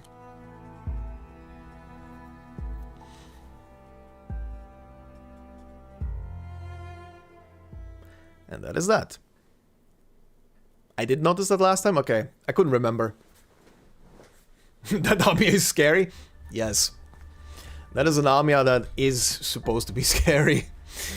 Especially what she went through. Okay, and now for this. So, butterfly wings. Please be careful next time. The medic team won't always have the time to reattach your arm. Amiya examines the replanted limb for the last time, checking the progress of its recovery. I'm perfectly fine, Dr. Amiya. Look. The sunglass-wearing Phidia mercenary waves his arm, trying to show the doctor that he has fully recovered. But Amiya remembers his movements being much smoother and quicker before. He never returns from battle without new scars. He says he wears sunglasses because of his sensitive eyes, but Amiya knows that he lost an eye in battle and chooses sunglasses over an eye patch to stand out less. His injuries get worse as the stalemate continues. This time, after hearing that he has his arm blown off, Amiya decides to try to persuade him to operate in safer areas. Even if you're the ace of these mercenaries, we can't guarantee we'll be able to reattach your arm every time. This time we have a supply ship nearby, sufficient resources, and the situation on the front line is stable. But just a few months ago, we wouldn't have had the manpower to handle the surgery like this. Do you understand? I apologize, Dr. Amiya. The hulking Phidia covers before Amiya like a child being scolded. With your skills, you should have no shortage of work that is both easier and pays better. Plenty of nobles would gladly hire you as their bodyguard. Why choose to come here? What about you, Dr. Amiya? I just want to help more people go home alive. And I just want to help my mercenary buddies go home with their pay in their pockets, not in an envelope on top of the jar holding their ashes. They both fall silent. Neither of us have a choice, do we? What you want won't be easy, Doc, especially in times like these. But never mind that. Want to hear? Oh, but never. Keep forgetting who is if they keep on switching between each other. But never mind that. Want to hear some good news? What is it? They don't need us on the... Oh, no. Okay, yeah, that's still him. But never mind that. Want to hear some good news? What is it? They don't need us on the front lines recently, and I don't have to be on a stretcher every time I visit. Really? Yeah, we've been assigned to protect the field hospital and supply lines. That's wonderful. We'll be so much safer with you guys around. I've heard some unsettling rumors, though.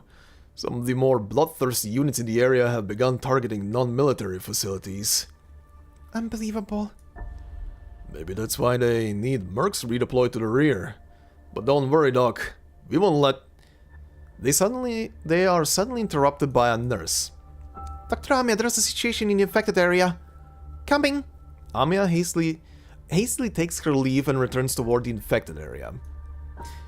Generally, only the infected are willing to treat the infected. As such, only Amiya and a few other infected medical personnel attend to the infected patients, who far outnumber the uninfected, with more by the day as more soldiers become infected.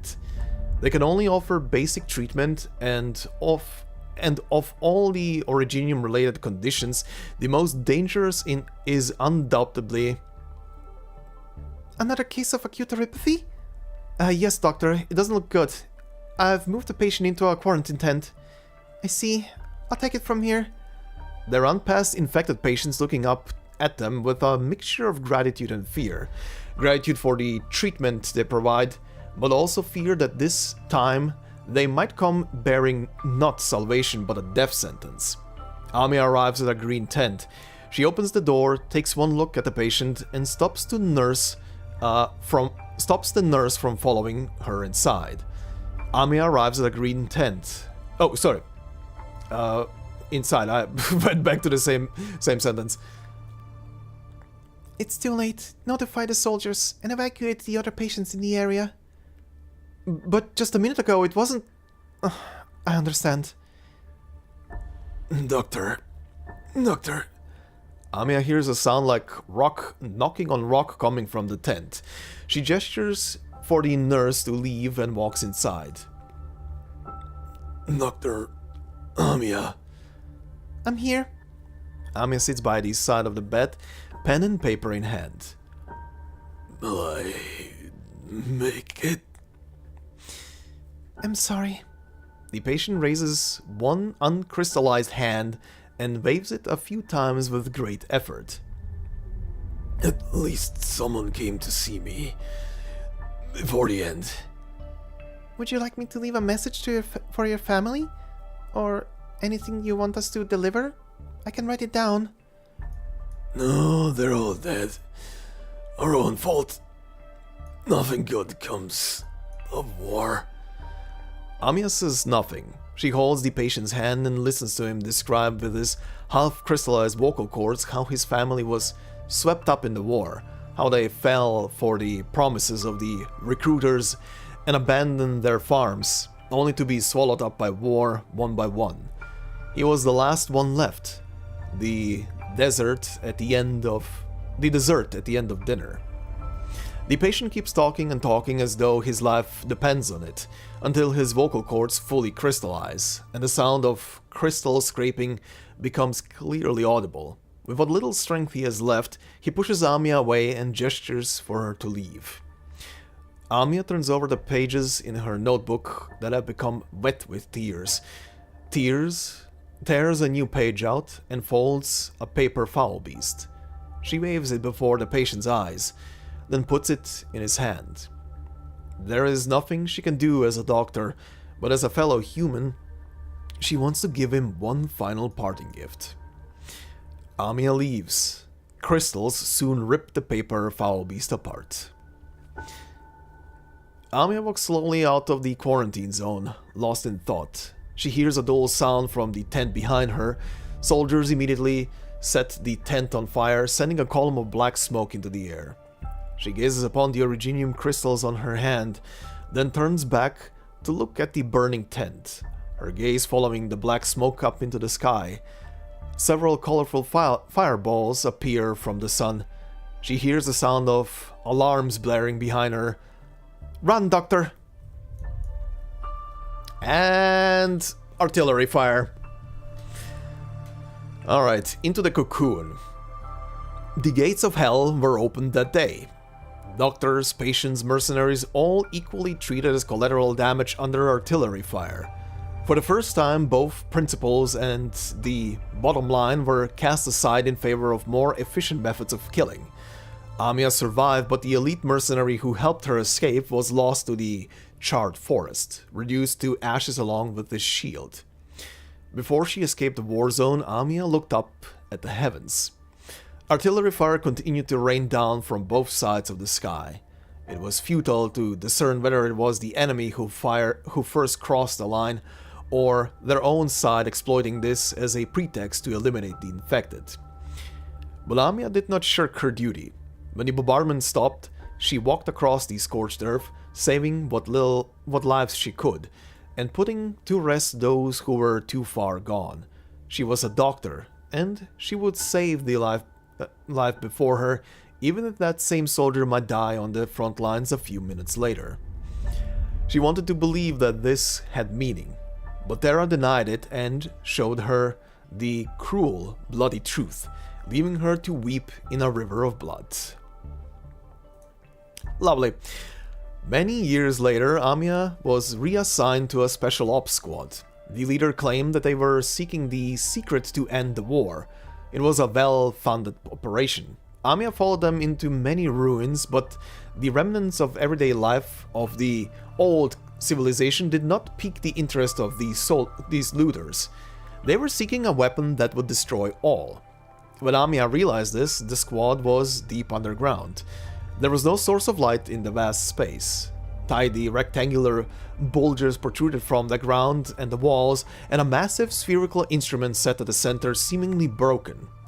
As with all the other ruins, they did not find any weapons, but the leader believed the location to be of value as an underground stronghold, and the squad returned to the surface after marking the site. They were not the only ones who had designs on these ruins.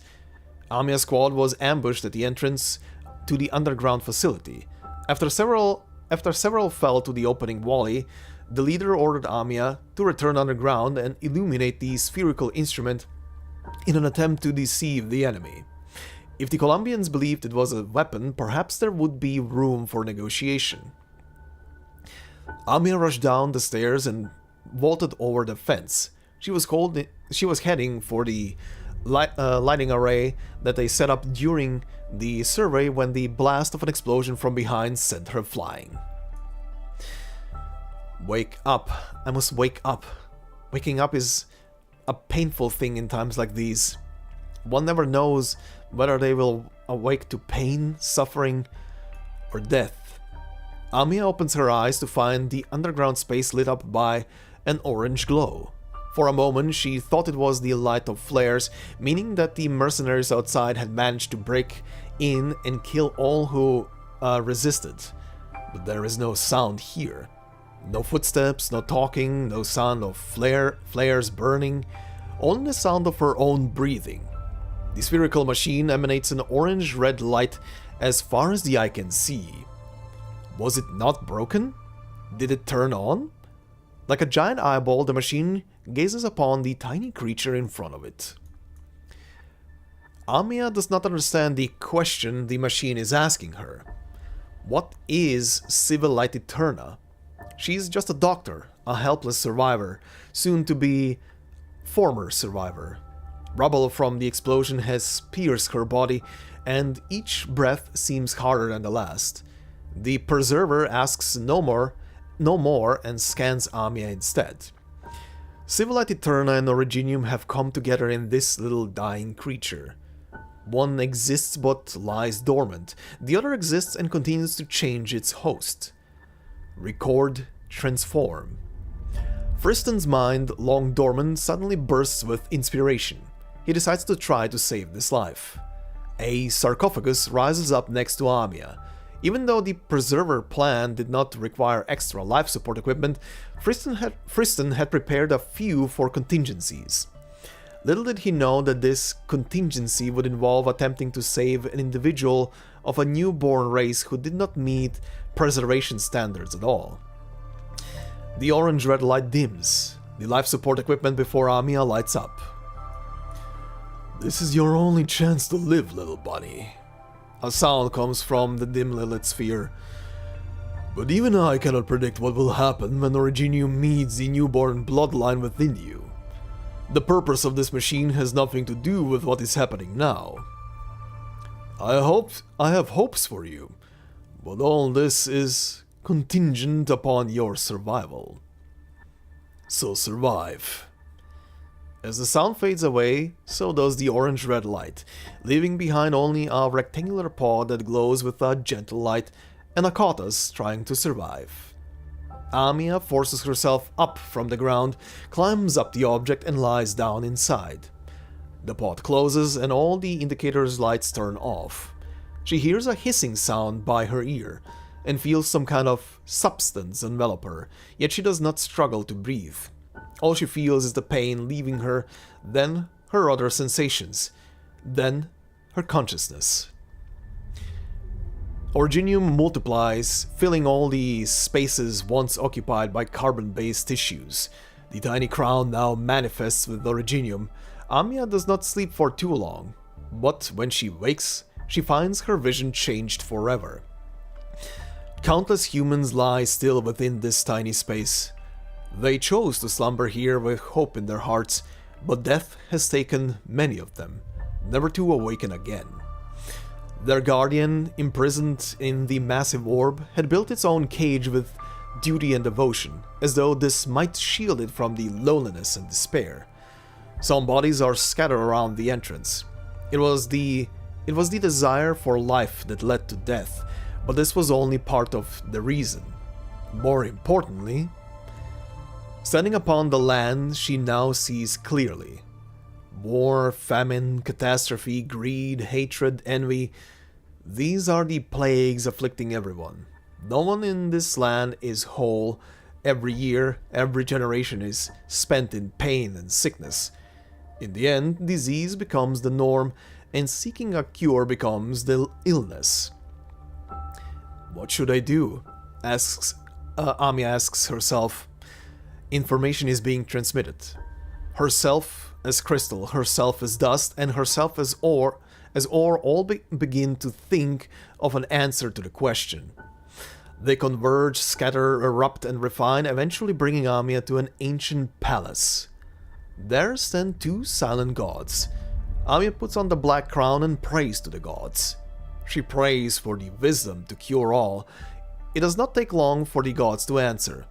One wraps Amiya in light, the other in black stone. Warm, gentle light affixes her in hope, while hard and smooth rock blocks out changes from the outside. She would be free of sorrow. Amiya refuses. The sarcophagus opens. Amiya rises from it and the space is once again lit up. The massive machine gazes upon the crown on Amiya's head as though waiting for something. Did Civilite Eternal leave behind the answer to preventing extinction, little bunny? Amiya does not reply. She casts her eyes upon the sarcophagus to her side, covered in a soft white glow, then hard originium before finally being completely sealed. Oh god. Blah blah blah blah blah. Which one of you? First Nami. This is neither an answer nor salvation. Absolute stasis, unaffected by time and external forces. This is enough for my people. But it doesn't change anything. There is always a chance, as long as the extinction is not yet complete. What is your name, little bunny? Amiya. Thank you, Amiya. If you do not think this is the answer, then go seek the answer. You will find it. I am tired. The massive machine grows silent and the light fades, but before it completely fades away, Amiya uses her powers. A moment later, Amiya sits limply before a massive originium crystal. Is robbing one of their future a form of killing? But if there is nothing but death in that future, is it salvation instead? Amiya turns around and temporarily casts the question in her heart aside as she glances at the innumerable sarcophagi. Right now, she must do what must be done. Right, part 3 I never unlocked, so let's do that from here. Okay, and let me swap that on. Okay, let's see, part 3. Oh, if I click this... Oh, this just gives me the picture, okay. Okay, let's see. So the first wish, huh? A strange phenomena is spreading across Terra. Oripathy patients in advanced stages of infection would become enveloped in white light before they die. Then they would be covered by black originium and turned into a solid, indestructible oval rock. No disintegration, no dust. Death becomes gentle for those afflicted by oripathy. At first, people treat it only as some kind of originium mutation, nothing worth paying any particular attention to, as it is not causing any more casualties. They turn their focus back to their cruel wars. Mosquito, Jesus Christ.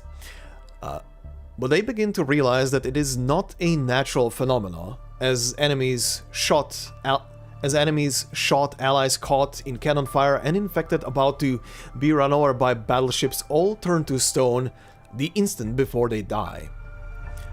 There must be a conscious will driving this abnormal phenomenon. After a long search, they finally discover the one behind all this. A black-crowned Cautus. a ghost of the Sarkas. Okay, sometime later, all Amiya wants is to save more lives, yet somehow many now see her as the greatest threat to the land. She is surprised to find that those who have been fighting to the death yesterday are now joining forces, pooling their strength and developing new technologies together, all in the name of killing the owner of the Black Crown. Jesus Christ. Amiya does not mind being the common threat of Terra, if it might bring lasting peace, but she soon notices the malice beneath the veil of false peace. Under the banner of killing the Lord of Fiends, the infected are being dissected and studied. Commoners are forced into even harder labor, and a single empty slogan decides the life and death of Amiya. Amiya's efforts to save the dying only made some of the living even more fanatical. She sees Terra's population increase, but also more lives being taken. Death has never left. It has simply taken on another guise, feeding on even more lives. Amiya wants to save lives, but she has not found a cure. But be it for the illness of man or the illness of society, yet the spreading sorrow does not permit her to be indecisive.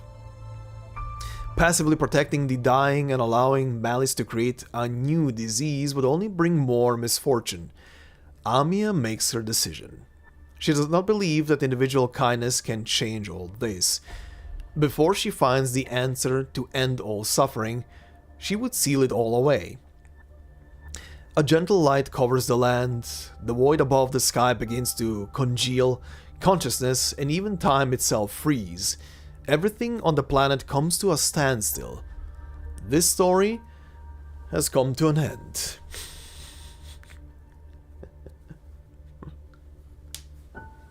Huh? I mean, she is basically, she basically, every time she sees someone die, before the person's like consciousness would fade, she's literally doing the thing that a sarcophagus would do and just freezes them in place. She thinks, she's so mind broken that she thinks that she's doing the person a kindness, but in reality she's just trapping the person in perpetual, a perpetual nightmare. A true nightmare. The person is forever trapped in between the moment of dying and living. Jesus Christ. Alright, this is still going, by the way. Amiya floats in the void. Her story, one of the moons revolving around the Black Crown. Does the answer lie in the distant stars, in those sparkling stories? There is only one way to find out. She floats towards them, in search of the answer. A lot of time later, considering ...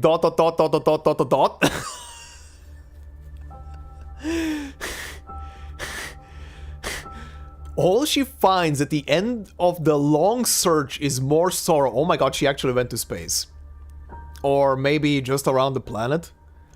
All she finds at the end of the long search is more sorrow. A Kazdel broken, sunken in the void. The glory of the Twin Kings, desolate in time.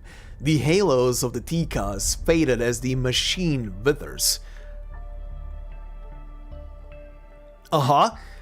The sermons of Anasa, with none left to hear them. All these stories Amiya experiences become the moons around her. Suffering after suffering sealed away, none of them holding the answer she sought. All she can do is take the moons along on her endless journey. As her exploration continues, Amiya discovers a strange phenomena. Certain story fragments emerge suddenly from the void, only to stop just as suddenly. At the end of each fragment are traces of the same team of Sarkas. Oh, she is essentially going through whatever this bubble of a dimension is that the Forge is creating. and she's just like she's kind of like exploring and diving and seeing the multiverse within, which is insane. Again, the Forge is absolute insanity. Same team of Sarkas, yeah. A team consisting of a Djal, a Lich, a Revenant, a Nachtserer, a Gargoyle, and 2 mixed blood Sarkas. They would either be utterly defeated in battle or suddenly vanish after making a choice. They seem to be creating, seeking, yet they give up so constantly, leaving behind stories that disappear into the void. Amiya spends a long time sealing these story remnants away, deducing the path that these Sarkas are taking. She senses that they may be the key to everything. She exists because of their telling. Do they understand suffering? Do they understand her perplexity? Do they have the answer? Or do they tell these stories because they are in pain as well, just like her? Amiya follows the trail of endings towards the telling of Nymph and her friends. Okay, that's okay. Literally, the last sentence literally tells you, go from ending 1 towards ending 5. After this, did I have? I think I had ending 1 unlocked in game, didn't I? Yeah, I did. Okay. Let's swap back to in-game in that case. Okay, so we're gonna go from here. This is part 4.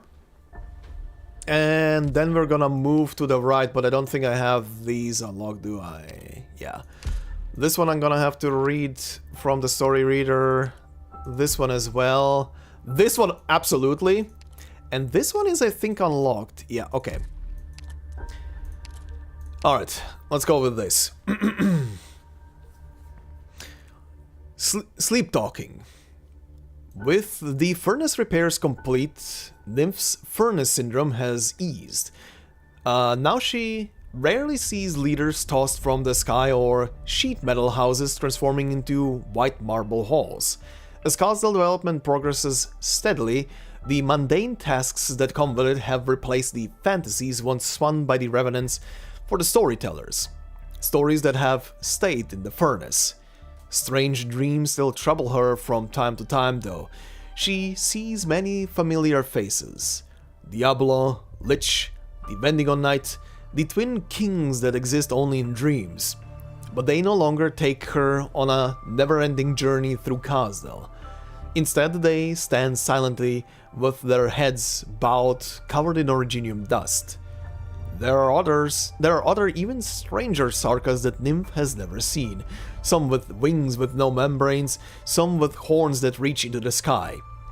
They gather at the ruins of a tall building on what appears to be a snowy day. There seems to be a fire burning in the ruins.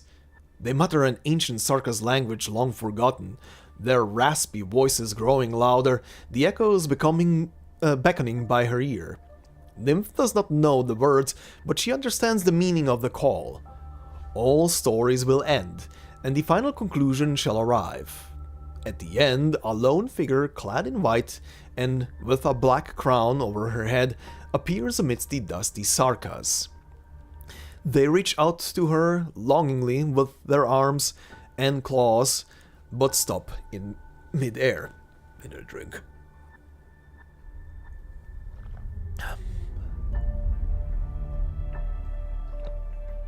Why is it always some kind of person that's some kind of unexplained bullshit? Quantum theory! The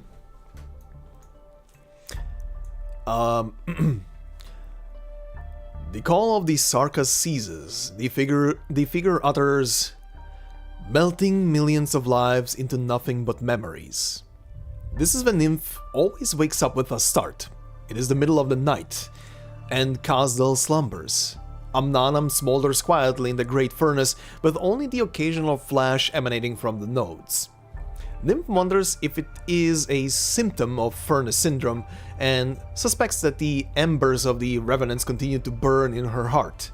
She even fears that she had told them so many stories that they have been able to take root in her mind. Will I ever get better? Nymph asks in tears. Don't be ridiculous. If your brain could really house the Revenants. Oh, right, I remember the sentence. We read this ending.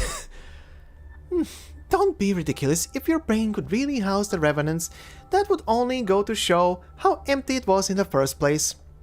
Or so says my master. Fremont was busy and had Ermengarde deliver the reply on his behalf. It is only when Rhode Island once again stops at Kazedl that Nymph has the chance to seek treatment at the medical department, but even their doctors say, "You're probably just tired. Have you thought about taking a trip somewhere to clear your mind?"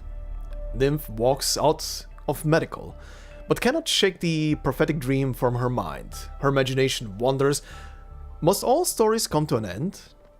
What did the figure mean by melting millions of lives into nothing but memories? And the figure itself seems familiar to her, yet she cannot put a name to it. She closes her eyes, takes a deep breath, and the name seems to come upon her lips. Nymph? She hears someone call her from behind. Are you okay? Nymph turns around and finds the Kautus standing behind her, with the doctor by her side. Amiya, doctor, you're back! You're back? Nymph is excited to see Amiya in Kazedl again. Yes, we were discussing further cooperation with Babel. It is the Oh, right, sorry, yeah, right. Yes, we were discussing further cooperation with Babel. It is the doctor who answers her, serious as always. Demand for construction materials continues to increase. The number of Oh yeah, right. This one is it still the doctor? It is still the doctor.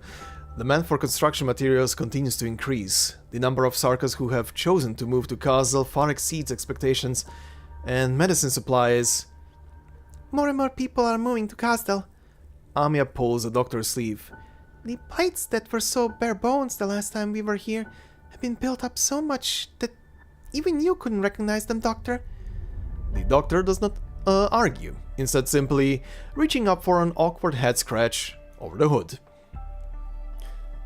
It's easy to get lost in Kazedl these days. The Dial notices Amiya's grip on the doctor's clothes tighten for a moment, but she soon relaxes.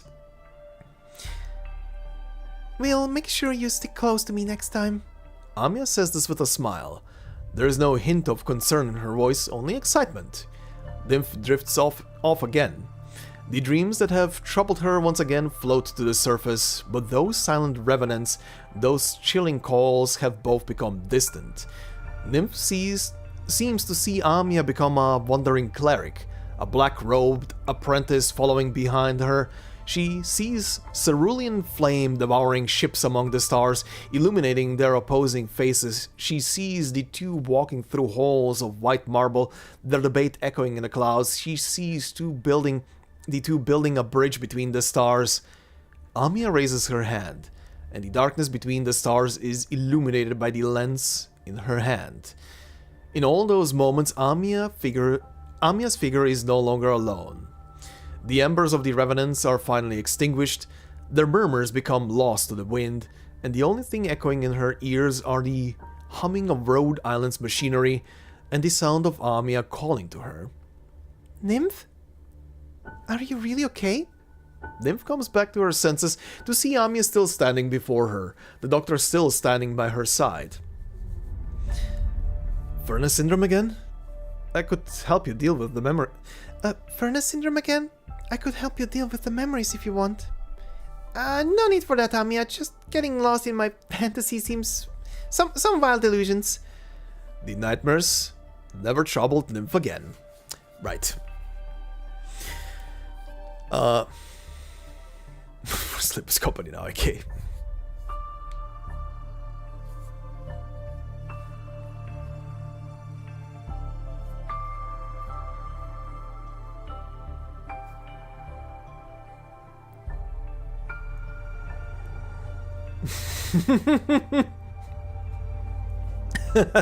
Sure. Hey, the casino, thank you very much as well, and thank you. You're welcome. Enjoy them. Oh god. Okay. Okay.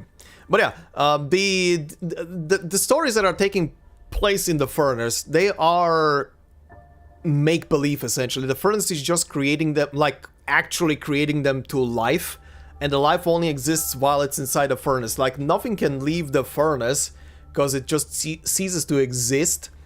But inside of the furnace, in this kind of like bubble of a dimension that it's creating, everything is real and everything exists. And this version, this absolutely insane, powerful version of Amiya that was created in ending 4's conclusion, ending 5's conclusion, is at this point she's just simply wandering through the different spaces. Okay, so for now, yeah. Okay, so this one I do not have, so we are hopping back into this. Let's see, so that is... what is this called again? Twin Crowns. Twin Crowns Part 4. Kings of Sarkas. Well, that is a title. Can I hide the picture in the back? No, that doesn't. I cannot. It's the picture in the back is hurting my eyes, I will not lie. I'm trying to read this thing and the picture is blending through this thing. Maybe one day she wanders out of the furnace. If she does, we're dead. Kings of Sarkas. Energy begins to converge upon the launch pad on the castle above the clouds. All of Terra has their eyes on this moment. Oh, wait, is this... This might be picking up from where part 3 left off, but let's see. Or maybe this is something else. Let's see. Energy begins to converge upon the launch pad on the castle above the clouds. All of Terra has their eyes on this moment. The energy beam it fires will soon pierce the sky, revealing the secrets beyond. Many memories come to Therese's as... Okay, this is picking up on... this here. Just as a quick reminder, in ending 2, pretty much Thereses and Theresa are in this fantasy alive.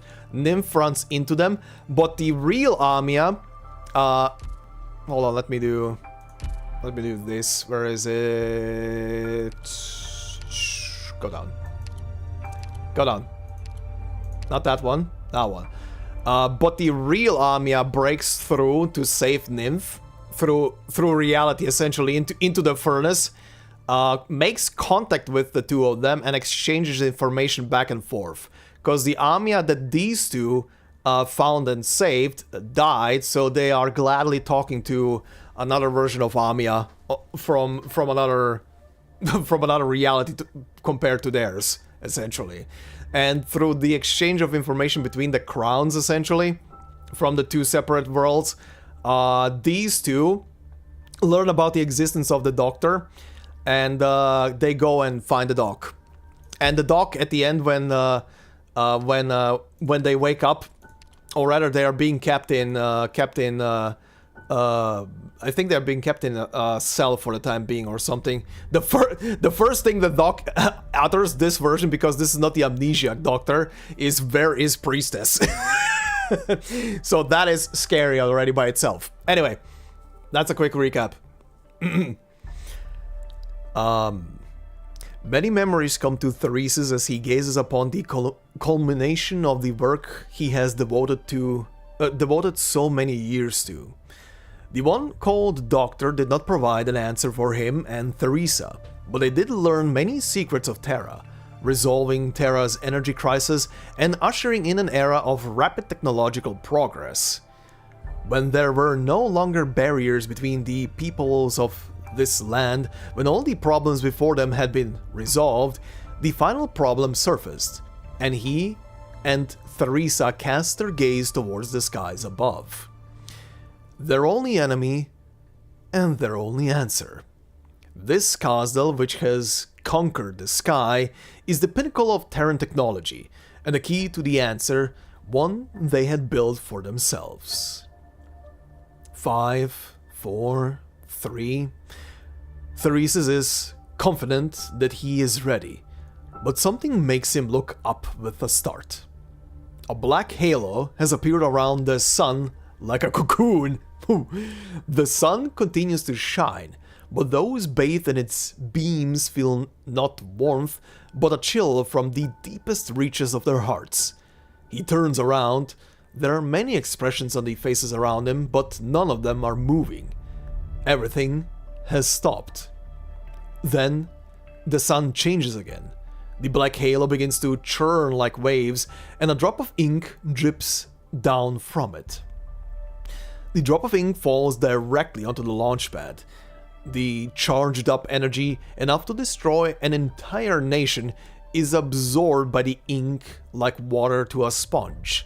The ink starts to condense, eventually becoming a tiny black orb. A hand takes the orb. Theresis knows its owner. It is the King of Sarkas. But he immediately realizes that this is not the one they know. In the eyes of the one they know, there was sorrow, but also hope. But in this one, there is only sorrow. Do you know what lies beyond the sky? This King of Sarkas looks at him. The future, he answers without hesitation. The delicate king shakes her head. This land will be doomed the moment you open it up. Theresis senses no hostility from the King of Sarkas before him, only sorrow.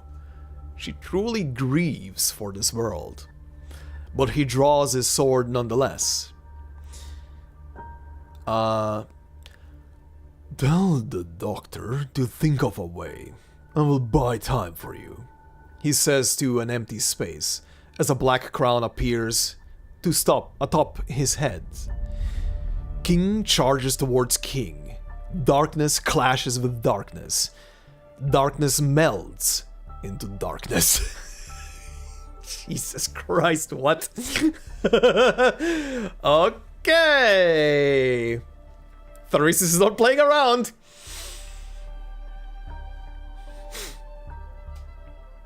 This world person crush you home. Then have a projection of your dead daughter telling you, fuck's sake, don't kill my friends. Okay.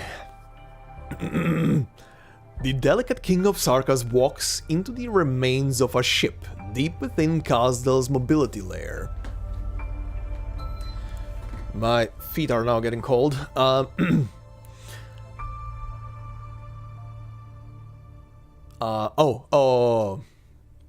Wait. Oh, it is the dock, I was thinking.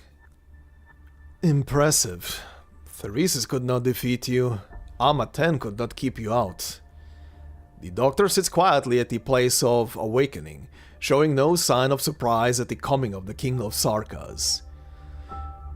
There is no data about you in Civilized Eterna, nor is your arrival part of PRTS's computation. You do not belong in this world, do you? The King of Sarkas does not answer. She simply raises a hand, the black orb floating upon her palm.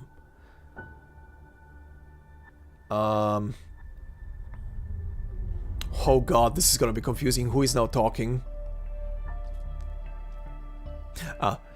This castle is both their life's work and mine.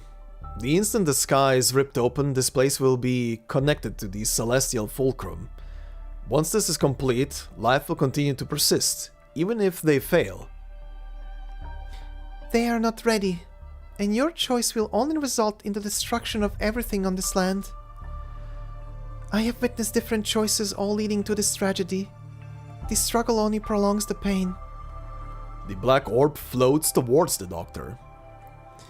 You are certain that they are walking towards their doom. I understand. I felt much the same when I first saw this civilization. Short-sighted, feeble, backwards.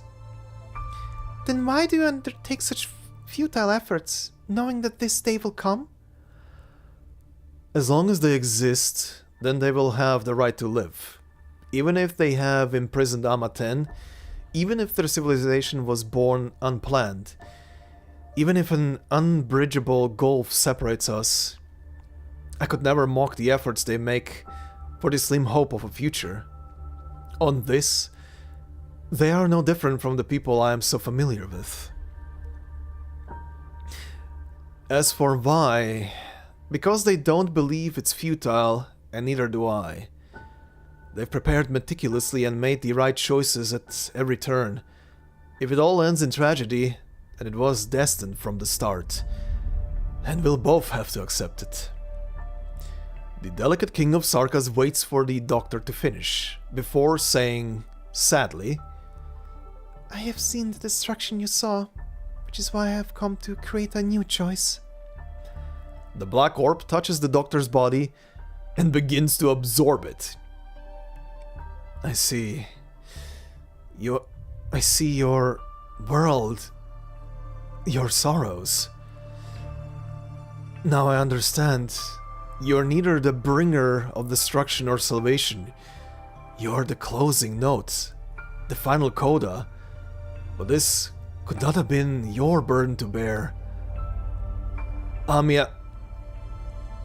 All comes to an end when the doctor is fully engulfed. RIP!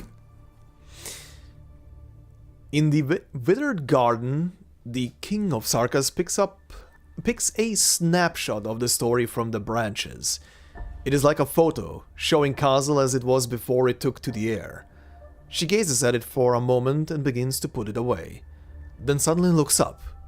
There should not have been anyone else in this garden. Theresa is smiling at her. Why? The doctor chose to stand before you for a reason. Theresa lifts her hand and black originium appears in her palm. You have permission to access originium too. The doctor's permissions were... permissions? The doctor's permissions were incomplete, but through you, the doctor had a chance to touch upon your essence. In doing so, the doctor learned about you and obtained the information needed to complete the permissions. Or should I say, reset them. Thanks to Civilet Eterna and the connection that the doctor opened to me, we now have the opportunity to parlay with you as equals. Theresa looks around her.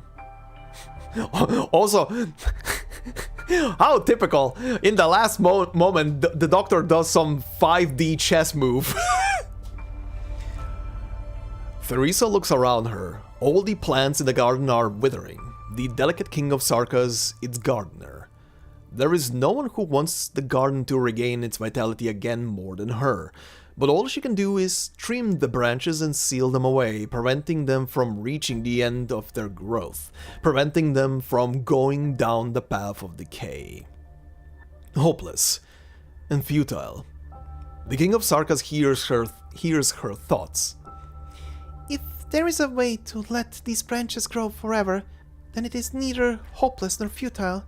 It is the only way. Why do you think you will find it? Because no one is born to await destruction. No story is destined for inevitable tragedy. In every story, no one is closer to Amiya than Theresa. Therefore, Theresa understands Amiya, her Amiya, and it brings tears to her eyes. The first time I saw her, I wondered how you would have looked if you lived. Now I understand. You will always set out on a journey in search of kindness. The path you walked must have been difficult, and the sights you saw filled with sorrow. You would become many Amiyas, but at the end of it all, you will find the kindness that belongs to you. But I have always regretted it. Would you have found a different end if I had walked with you on your journey? Would the kindness you found have been less sorrowful if your journey was not as lonely? Now let me try to ease my regrets a little. Theresa reaches out to embrace the delicate king of Sarkas. She understands the power the doctor granted her, the permissions to peek into all the secrets of Originium. She did not have the time to fully peruse its contents, but she saw boundless love. A love that shared certain commonalities with the kindness of the king of Sarkas, but was fundamentally different. Theresa hesitates for a moment. What would become of the Terra she loved at the end of the story, where they gave everything to defeat the king of Sarkas? But she does not have the time for sorrow. Originium envelops them in the blink of an eye. King embraces king. Darkness embraces darkness. Kindness embraces kindness. Black Originium shatters the snapshot, and they are once again surrounded by the castle above the clouds. King and king rise into the sky, embracing one another until they enter the sun and become the sun itself. The sun no longer gives out light. Darkness embraces the land, and all life comes to a standstill. Terra would know night and day no more, only a sun that transforms from cocoon to Originium and back again. Only two voices murmur in the infinite darkness. Your efforts are futile, Theresa. You cannot imprison me. The Originium that the doctors share with you is too wild, too unruly. You cannot control it. You do not know what you're doing. Someday the cocoon will devour your Originium. Oh, Someday the cocoon will devour your Originium, and I will break free. I have no other choice, King of Sarkas, but the more important thing is that the new hope will be born upon Terra before the end. Of this, I have no doubt. Of all the stories about Theresa, mine was happy and... Oh. Is this continuing Theresa's dialogue? God. This is one of those times I wish that this would be actually, again, properly adjusted so you can tell who is talking at what point. Of all the stories about Theresa, mine was happy enough. I walked together with Theresa, war did not consume Terra, we achieved true peace, and even... okay, this is Amia. Of all the stories about Theresa, mine was happy enough. I walked longer with Theresa's. Oh, no, this is Theresa still. Of all the stories about Theresa, mine was happy enough. She's talking about herself in third person. I walked together with Theresa's, war did not consume Terra, we achieved true peace, and we even saw a ray of light with the doctor's help. But you are not part of that story. Let's talk about your story. The murmur does not go on, but the story does.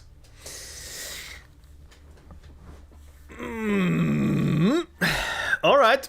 Well, that was something. Side 4. Okay, so the next one is the one for this crazy shit. So ending 3 was essentially an ending where the what's it called? Where Laterano basically, where the law basically took over everything and kind of indoctrinated, in a sense, everybody. I mean, even Big Boy Patriot became a holy knight, essentially, in this ending. How did this end again?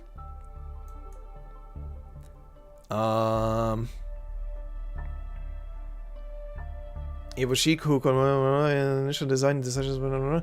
Strange words begin to appear in the Pope's voice, but Reginium and only Reginium has the potential to break this restriction. At first, the voices speak quietly, but mania gradually creeps in. Castle will accommodate the Sarkas. This is our true destiny. The voice's master turns away, his face wrapped with ecstasy. Boulder Cassie decides to stop listening. Father Landman should be a choice. It should not be forced upon someone. With the words of his king cleansing his thoughts, the Holy Gun Knight points his halberd at the Holy City's enemy. Oh yeah, right. Wasn't this version, weirdly enough, the Pope the Pope his own son or something. I think. Because, yeah, it ends literally... Buldarkasti walks away from the Pope, and then the Pope all of a sudden speaks to Buldarkasti father.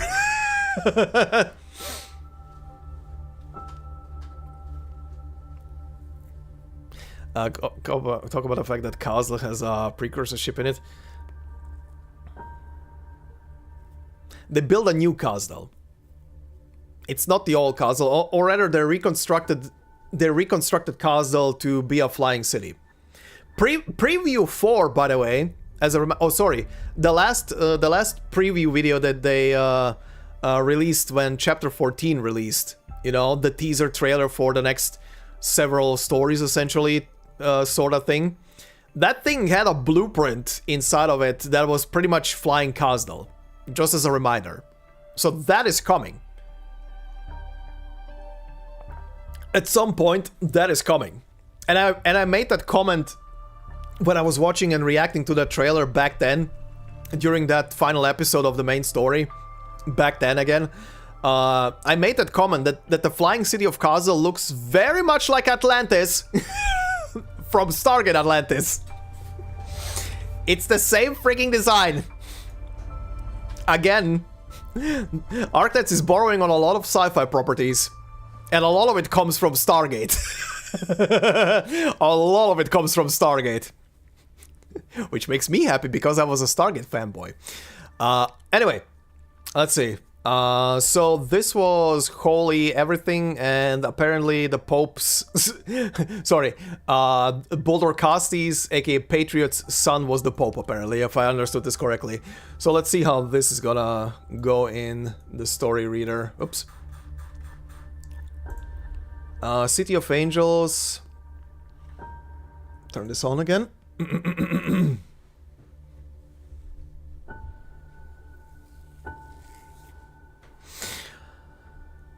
At the gates of salvation, beneath the holy city of Kazdal. Kazdal is built off of a precursor ship. Kazdal will be built to fly. That is the current, like, perception of it. It's, again, as a reminder, Nasty, one of the head scientists over in Rhine Lab, that is a Banshee herself, has a dream to make Kazdal fly. And supposedly she is the head engineer that is gonna be working on remaking the city into a flying city. Kazdal is not a precursor ship. That thing got demolished billions of times. It will be built and reconstructed from a land city into a flying city. And what were they studying? Friston didn't give them shit. Friston didn't give them that tech, from what I remember. Friston was teaching them how to harness the power of the sarcophaguses. And he was talking to Kirsten for a while when she was visiting him. The only place, but that is years down the line. Years. By the way, I want to stress that years down the line, the only place where they mention any kind of blueprint for starships is in IS4, in Kaltzit's story, where she goes into a room around the gate somewhere close by, and she finds pretty much a high-tech version of hard drives with blueprints and data on it, hides it, because she's afraid of what people are gonna do with that stuff, and then brings it back into the same place where she found it, because she has, like, high hopes for people that they're gonna use the tech for something proper, like that they are gonna actually survive if they open up the sky. That is gonna be precursor tech. But that is years down the line. Years. That is nothing like near future. Okay, let's see. At the gates of salvation, Beneath the holy city of Kazdal. This natural landscape lies concealed beneath several mobile plates, with ancient digging equipment now shrouded by intricate structures, Jesus. With the sanctification of the final plate and the completion of Kazdal, the holy city, only a few remember how to enter this hidden place. Kazed is one of those few. She leads the guerrillas. Oh yeah, right. Kazed, the version of Kazed in this story is leading like a rebellion against the law. Right. Kazed is one of those few. She leads the guerrillas through barricades that block out the sun, shaking off the massive automated drones. They arrive at the long-forgotten excavation site and enter a tunnel that leads deeper underground. At the end of the tunnel is a black gate embedded in the rocks, like a solemn tombstone that has not been visited for millennia. We are the gate of salvation, excuse me? Oh, the holy gun knight raises his halberd. Oh, you ran into Boulder Casti? Well, that's great.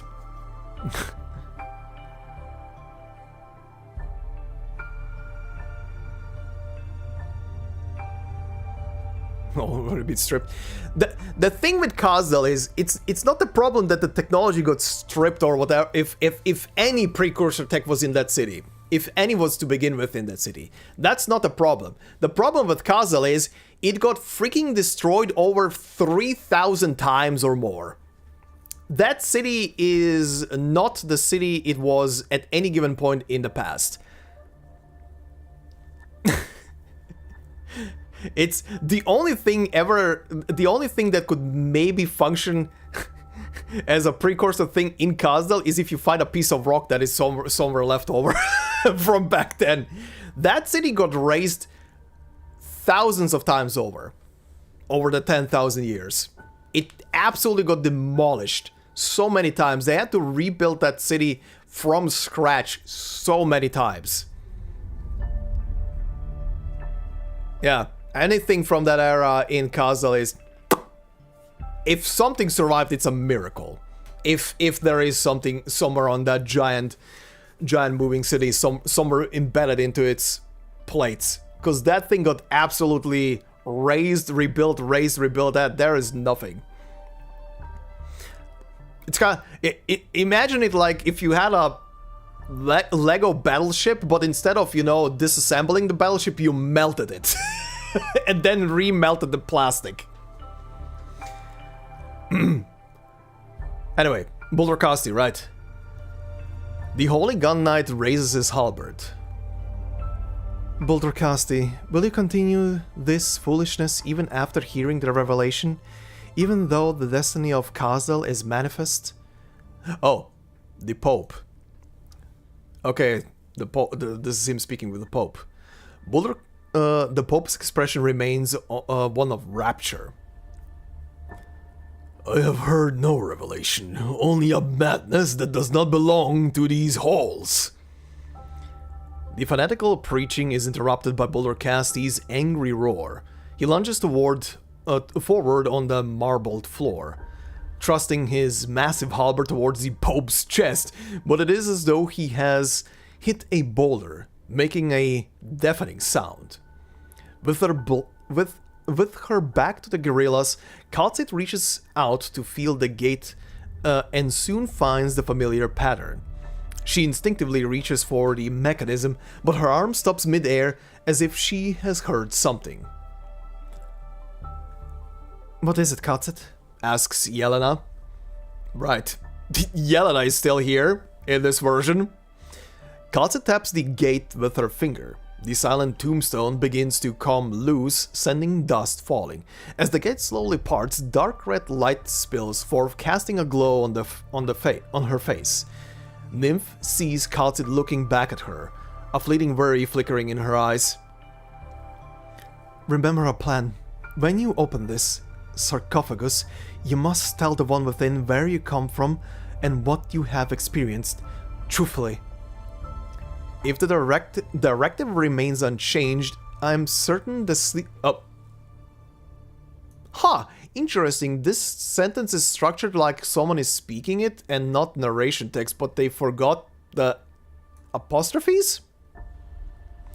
If the directive remains unchanged, I am certain the sleeper will choose to save this land, but I'm afraid changes have already occurred. I only hope we're in time. Katsu does not voice her concern. The gate is fully open. She gestures for the others to follow her through. The Kazedlian Pope's palms are wide open. The holy gun knight's weapon should have pierced his torso, but Boulder Casti's attack, which could have easily pierced boulders, is frozen mid-thrust. Boulder Casti looks at the scene from before him in bewilderment. Originium casts a shadow over Kazdel's holy see. The Pope had long since mutated. Originium... which one is speaking right now? The Pope. Originium has granted me immortality in order to perform my duty. Your immobility is proof of my enlightenment. You have witnessed a miracle. Now repent, Boulder Casti, before you make an irreparable mistake, before you fall beyond the reach of salvation. A deafening boom echoes outside the building. Originium formations once again climb Kazdel's outer plates, bringing the weight-bearing structure down. The sky is illuminated by fire, which shines on the Originium shard like a spear piercing the earth. If this is a mistake, then let them err. If I am to fall, then let me fall. If this is the price for stopping your madness, then so be it. The last holy knight raises his halberd again and charges. The astray step through the gate, entering underground facilities awash in ominous red warning lights. A deathly silence blocks out the chaos outside, as though this place is separated from time and space, with only a massive sarcophagus standing alone. Looks like the Originium has not reached here. It's not too late. They approach the sarcophagus. It opens to reveal no one, except for a black, broken piece of eggshell. Oh. Oh. Uh-oh. Oh. What was supposed to be in there? I see. Kazed sighs. You're coming, Nymph. The meeting between you and the Kazedlian Pope and Boulder Casti are all signs that the directive has long since been changed. The halberd finally pierces the Pope's chest. It seems you have fallen, Boulder Casti. It seems I have killed your enlightenment. Kazdel has not completely fallen. Boulder Casti grips his halberd tightly, as though it is not the Pope's frail frame being impaled upon the holy see of Kazdel, but he himself. Groazil, I have... yeah, some of this text is like... it's still being spoken by the characters, but there are no apostrophes. Groazil, I have... Boulder Casti casts his gaze towards the other end of the halberd. Tiny crystals gush out from the wound on the Pope's chest, expanding like a veil that covers the marble halls. No. What do you mean I did nothing wrong? Oh, that's Nymph. What do you mean? Did I do something wrong? Nymph feels the crushing weight of the fate upon her shoulders. No, these encounters are not the result of any errors you have made. They have occurred because of a deviation in the directive. Salvation has arrived early, says Kazed. The roar echoes through the halls? Okay, that has to be Boulder Casti outside. No, why? The roar echoes through the halls. Boulder Casti, the last holy gun knight. A gentle voice speaks from behind the veil of Originium covering the sea. I have heard your roar across millions of directives.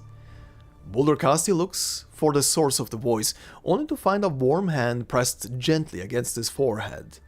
He looks up to see an unfamiliar figure wearing a black veil, a black crown floating atop her head. He hears his own voice, its raspy roar echoing through the halls. Yeah, again, some of this text is like...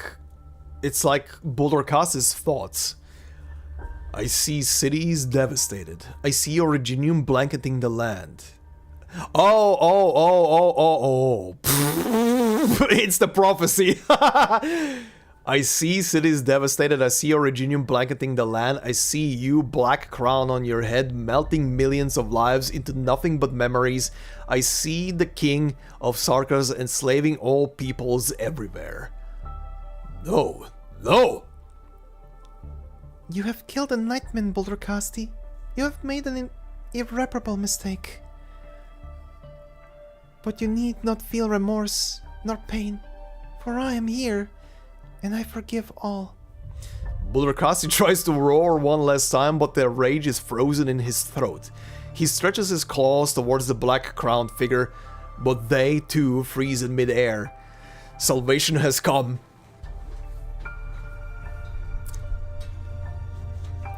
Yeah, Grovazil is his son's name. Like I said earlier, in this reality, his son became the Pope. Bulderkasti's son became the Pope, and Bulderkasti himself became pretty much the head of the Gun Knights. That's this reality.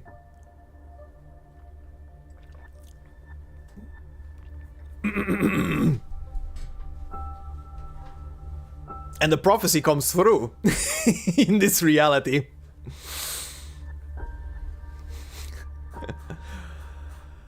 Okay, the next thing is the fourth ending, which I obviously don't have unlocked in game because stupid seeds. Absolutely stupid seeds. Okay, so in this version, they meet Buddha, essentially. They meet our big boy, and he, I think, follows, or rather, walks with Nymph into their version of Kazdel.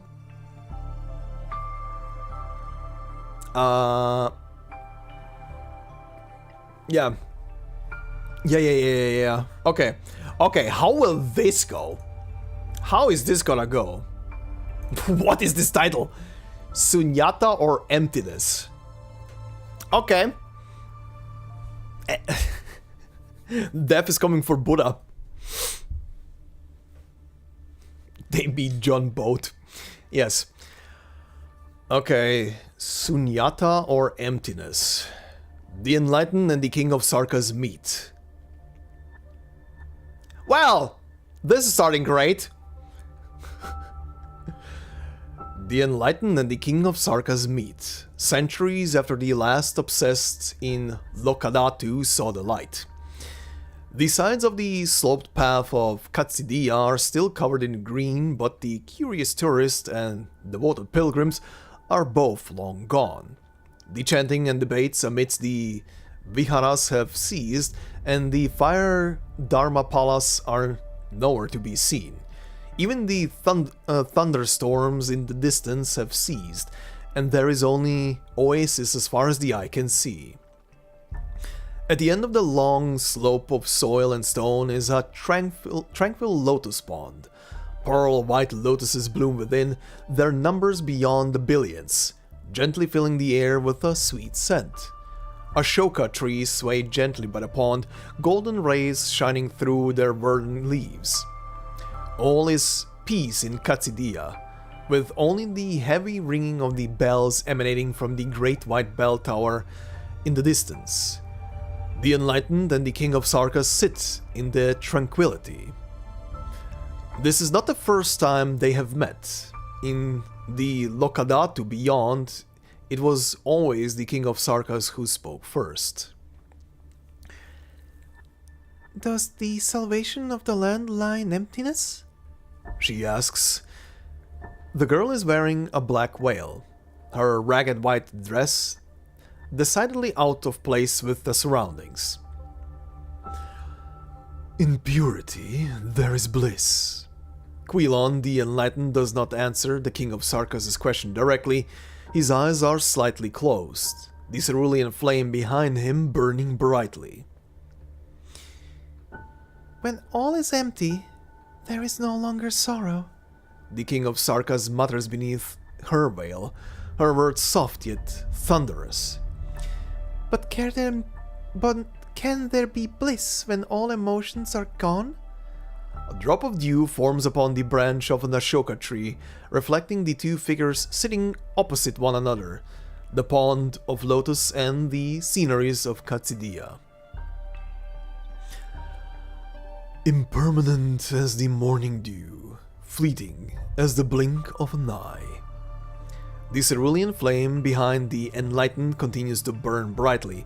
His brows are relaxed, seemingly unperturbed by the King of Sarkas' question.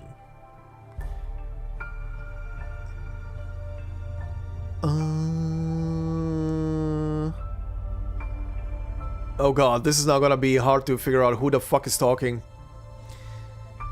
This land, this city, are not morning dew, and the proof of people's existence is more than just the blink of an eye. There is a ripple in the lotus pond, billions of white lotuses floating up and down with it. If bliss is to be fleeting, then I will mark this land by this fleeting moment in I witness. If bliss is to be fleeting, then I will mark this land by this fleeting moment I witness. Oh god. The King of Sarkas picks up a single white lotus, which blooms and emanates a sweet scent in her hand. The King of Sarkas murmurs a sermon, and the billions of petals close back onto themselves into a bud yet to bloom. She holds the bud before her chest, and a black fruit emerges from her palm, absorbing the lotus and its remaining scent. I must do this, Kazedlia's King of Sarkas. I see. Even the Enlightened cannot help but sigh. His cerulean flame flickers, and the light begins to dim. So the myriad souls of Sarkas have long arrived at an answer. The same black crown appears atop both of their heads. Okay.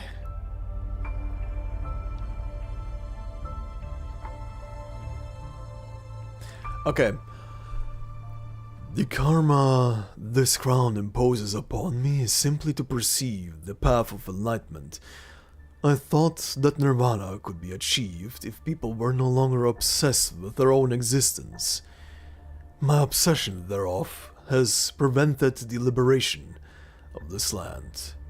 But fate has brought you here, which means that the karma of the myriad souls is predetermined, and the realms born of their words infinite. And so my obsession too is emptiness. The visage of the Enlightened relaxes again, and the cerulean flame behind him once again burns bright. The black crown floats quietly above his head.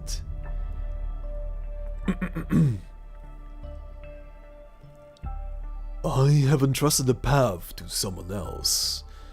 If the myriad souls cannot find deliverance on their own, then the day of resolution will come nonetheless through their discourse. When that time comes, you will need no longer seek salvation in every story. But though both you and I can see our own karma vivid and clear, the cycle of cause and effect is exhausted. I can no longer deliver you. The Enlightened sounds almost apologetic as he bows slightly to the King of Sarkas opposite him. There is no need to apologize. You've done all you could for this land, but the duty of salvation should not fall upon another's shoulders.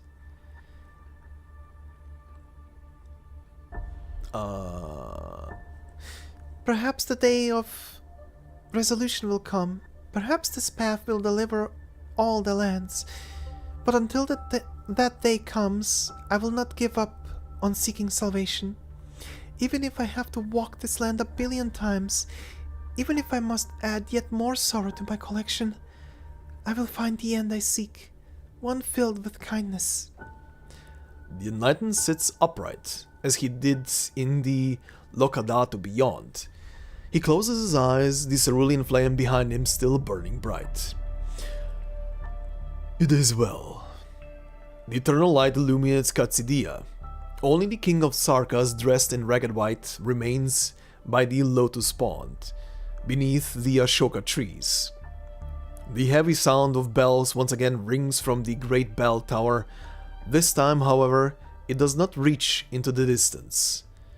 Locadato is empty. Alright, there goes Buddha. So she pretty much absorbed almost every single reality so far. So the only thing left is the last one now, going back to ending 5, part 4. Well, this is appropriately titled Farewell, Sarkas. I need a sip.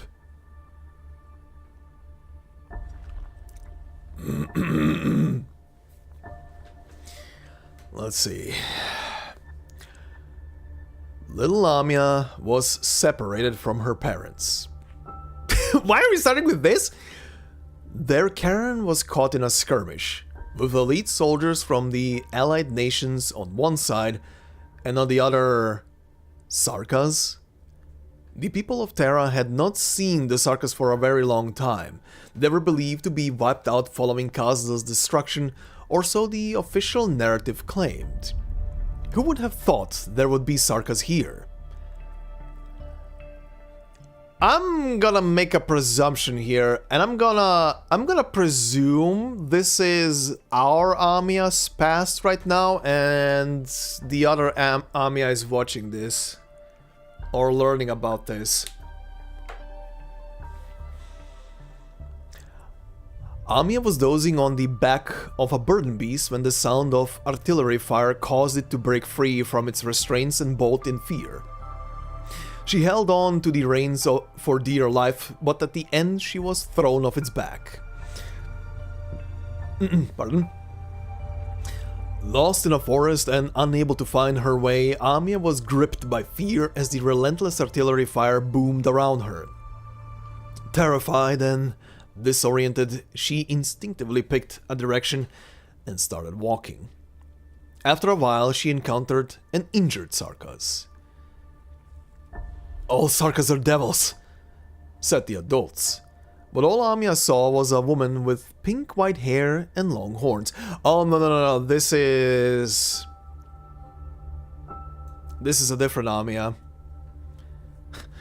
Cause our Amia was pulled out of rubble by the dock. She did not... Theresa was not the first one she met. But all Amia saw was a woman with pink-white hair and long horns. The only thing unusual about her was the little black crown floating above her head. Hello? Are you okay? The Sarkas looked up at Amia and nodded. But she was in bad shape. Her white dress dyed red with blood. Amia wanted to try to stop the bleeding, but hesitated out of fear. She took shuffling steps forward, gauging the Sarkas' reaction. Seeing that she remained still, Amia kept walking until she reached her and saw the terrible wound. Does it hurt? It was the Sarkas who spoke first, looking at the scrapes on Amia's arm with a concerned expression. Amia shook her head and tried to say something. She wanted to treat the Sarkas' sword wound. Oh.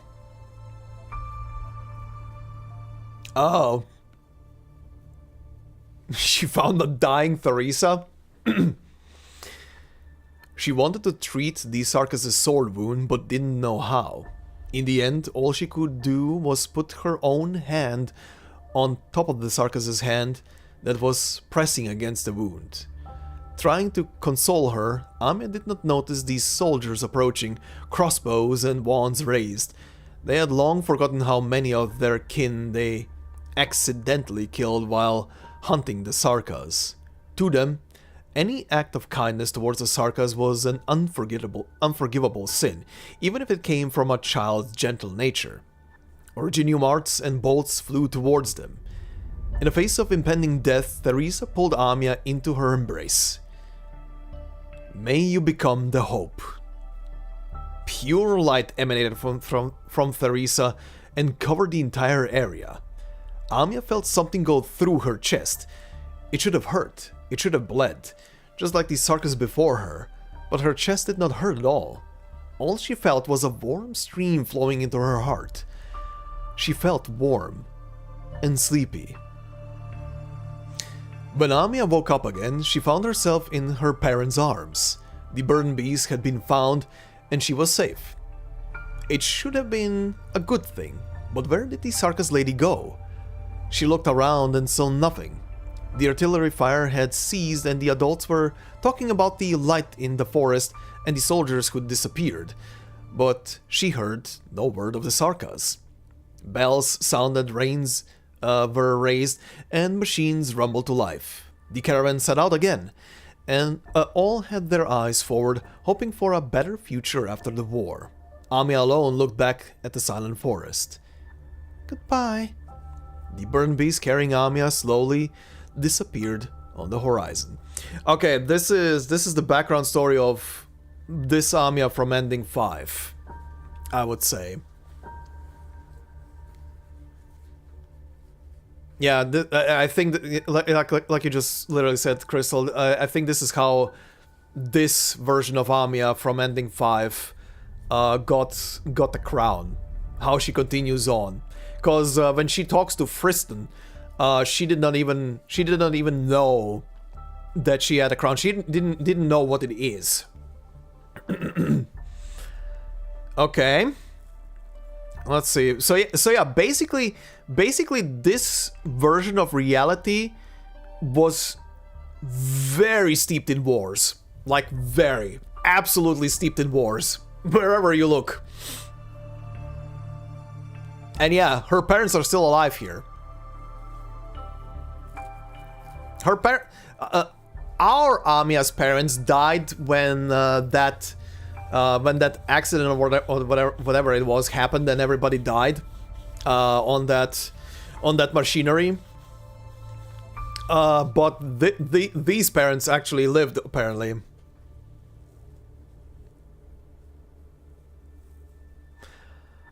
Alright, let's see. That was the last time anyone ever said goodbye to the Sarkas. They were met by sword, by arrow, by death.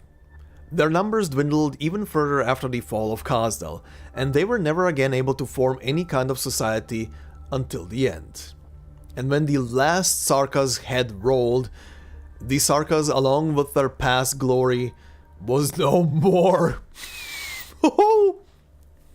They got absolutely eliminated. With their common enemy destroyed, the allied nations once again fell into their own squabbles, going at the throats of their former allies with even greater fervor than they had killed the Sarkas with. The lasting peace many had hoped for never materialized. It wasn't many years later that they remembered the Sarkas again. It was obvious, wasn't it? As long as the Sarkas still existed, they had a reason to forge peace and join forces again. And so they chose a place to grant the name Sarkas. When there was no one left to kill there, they made another place Sarkas.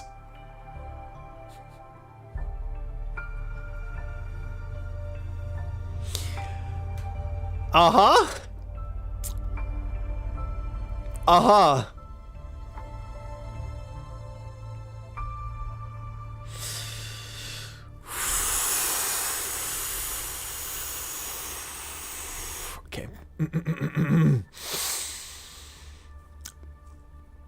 When there was no one left to kill there, they made another place called Sarka, starting with countries on the fringe, moving on to larger and more powerful nations, and finally dividing their own kin into classes. An unending cycle of branding and killing, but unity and justice would continue to exist as long as the Sarkas did. A never-ending war of Sarkas killing Sarkas. The Sarkas have entered their own epoch of tragedy. And this is the final entry. This is how it ends?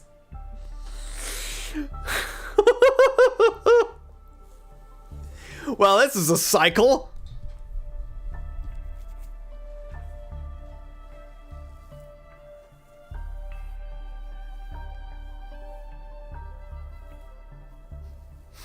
Even worse than the main story? Don't even think about it. Because this is a fictional reality. In the purposes of storytelling, this is the fictional reality and it's the bleakest one. Just alliance upon alliance forming and pointing the figure to the other alliance and saying, that alliance is Sarkas, while the other side is pointing, that alliance is Sarkas.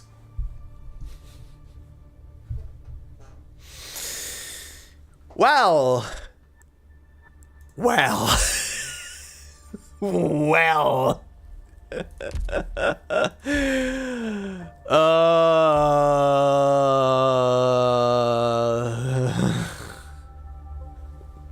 Understatement. Indeed, understatement of the century. What in the fuck? That is absolute bleakness. Eagerly familiar.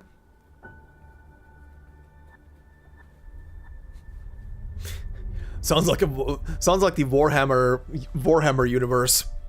Everybody pointing at everybody and just killing each other, and indoctrinating the masses into joining the armies to keep on fighting. The only difference is all taking place on a single planet with a bit more finite resources than on a cosmic scale or on a galaxy.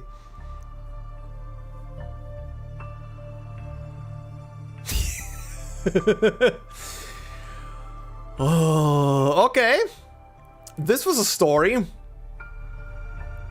This was a story time. Jesus Christ. Oh, Jesus Christ. Okay. Who is left? Who is left for IS right now? Whew. Let me just quickly see.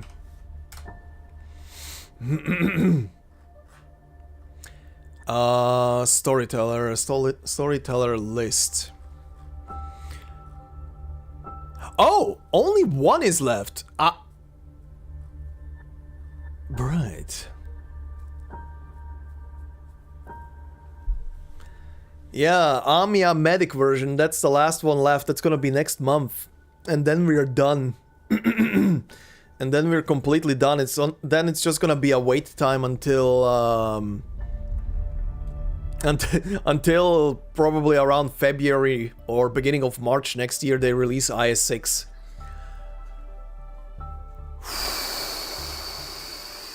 The shit is gonna be Amiya's story.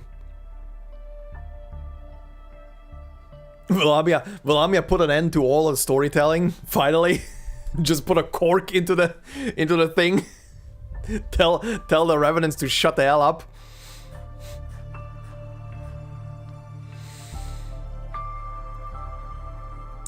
Well, next month is gonna be interesting. With the final story for Amiya. Oh boy. Oh boy. Am I looking forward to this one.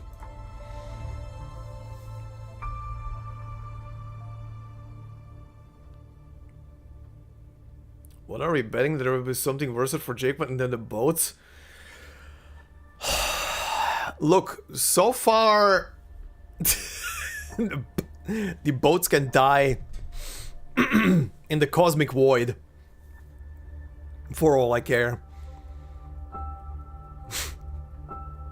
I don't know. As always, I will not be looking at anything IS6 related until the thing is up on the server, on the global side of things, so I can actually play it next year. Hopefully it's gonna be fun. Hopefully they did some new shenanigans through the thing. They definitely did some probably new mechanics that are related to progressing through the floors. That is kind of like a staple at this point for every single one of the ISs. But yeah. Is you cooking ops?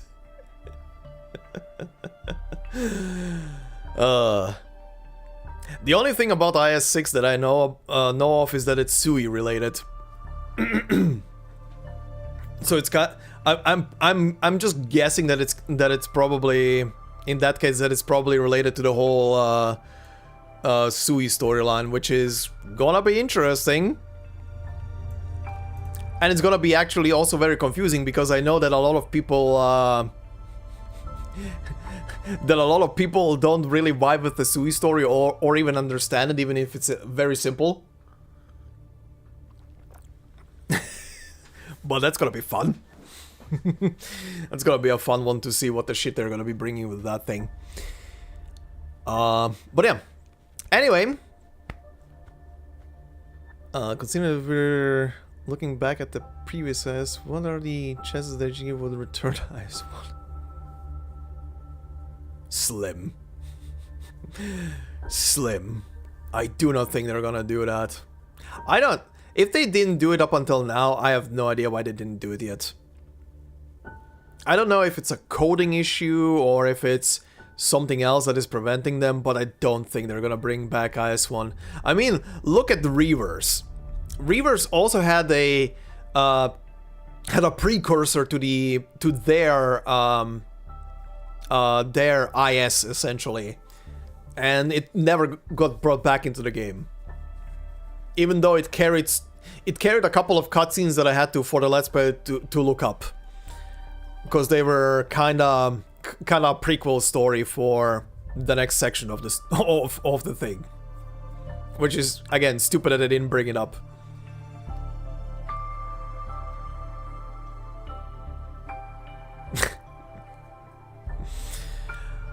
No worry, Crystal.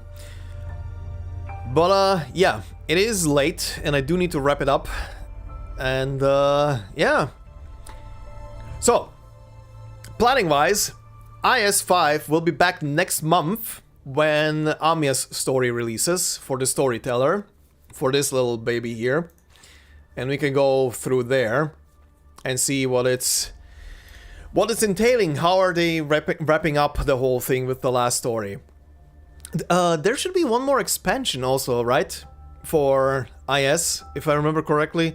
Like the thing that is hold on. Can't remember. I can never remember how it's called. Yeah, Deep Investigations. This thing. Why is this glowing? Oh yeah, they resetted everything. I think Deep Investigations are gonna be also a part of IS5, right?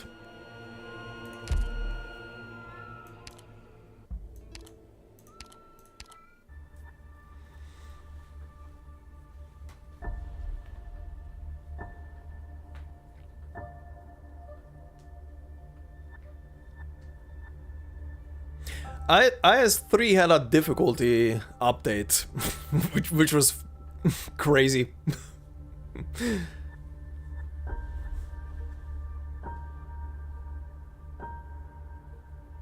I don't know if there's a new enemy or a new boss. I honestly don't care. I'm done with IS3.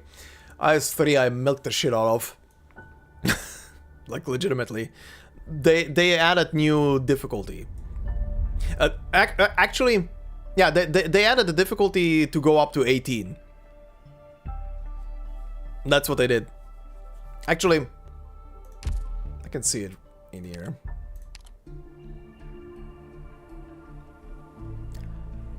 I think. Where do you adjust? Explore? Oh yeah, explore. Oh yeah, right, I can't see it because this one I never went higher than 6. Because I didn't give a shit about going higher than 6. Yeah, whatever. Whatever, doesn't matter. Whoops, wrong one. Doesn't matter. Plus some new mechanics. Such as evolution. Oh, that bullshit. Alright. But that's fine. I don't care. I milked the shit out of IS3 with story progression and shit like that, so I'm done with that. But yeah, anyway, this is where we're gonna be wrapping it up for today. Like I said, the next IS stream is gonna be in a couple of weeks when the month rolls over and we are in September. And we're gonna do Amia's story, finish that story, and then I guess the IS streams are done until they add IS6. It's gonna be a couple of months then until that comes around. But anyway, tomorrow's stream, as I posted on posted on the weekly community update thing, is gonna be because of the Assassin's Creed collab over in over in Reavers, is gonna be the start of the playthrough through AC Odyssey, which is gonna be a wild little trip because again, it's been a couple of years since I played the last Assassin's Creed game, so that's gonna be that's gonna be a wild and bumpy ride through Greece. We'll see how that goes.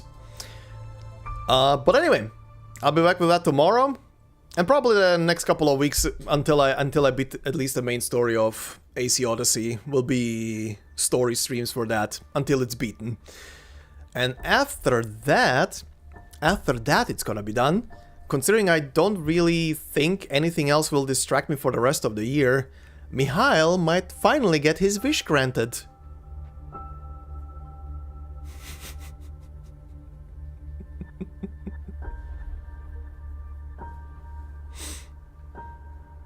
Mihail might be a happy little camper in a couple of weeks when I beat AC Odyssey.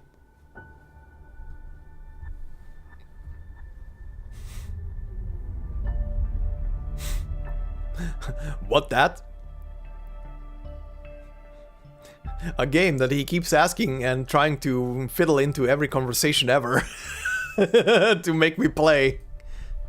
Considering I will have zero plans for anything else to stream towards the end of the year. Probably. I got you excited. Good. Hopefully nothing else will come in the way. But we'll see. Look, don't get too excited. I'm just saying, right now I have no plans for anything else. So if nothing else comes in the way, we'll try it at least. I'm making no full-on promises, just saying that I right now don't have any plans. So hopefully, keep your fingers crossed that that nothing happens. I will, Crystal, don't worry. Don't worry about that. Okay, anyway, I am gonna be off, and I wish you all good night and some good sleep if it's nighttime. If it's not, well, for later then. And yeah, I'll be back tomorrow, probably earlier than today, and we're gonna start the AC Odyssey playthrough and see how that game behaves and does things, and how the protagonists of the game are. But yeah, until then, thanks for joining me for this absolutely depressing storytelling evening. And see you all tomorrow, hopefully. Good night. Bye-bye.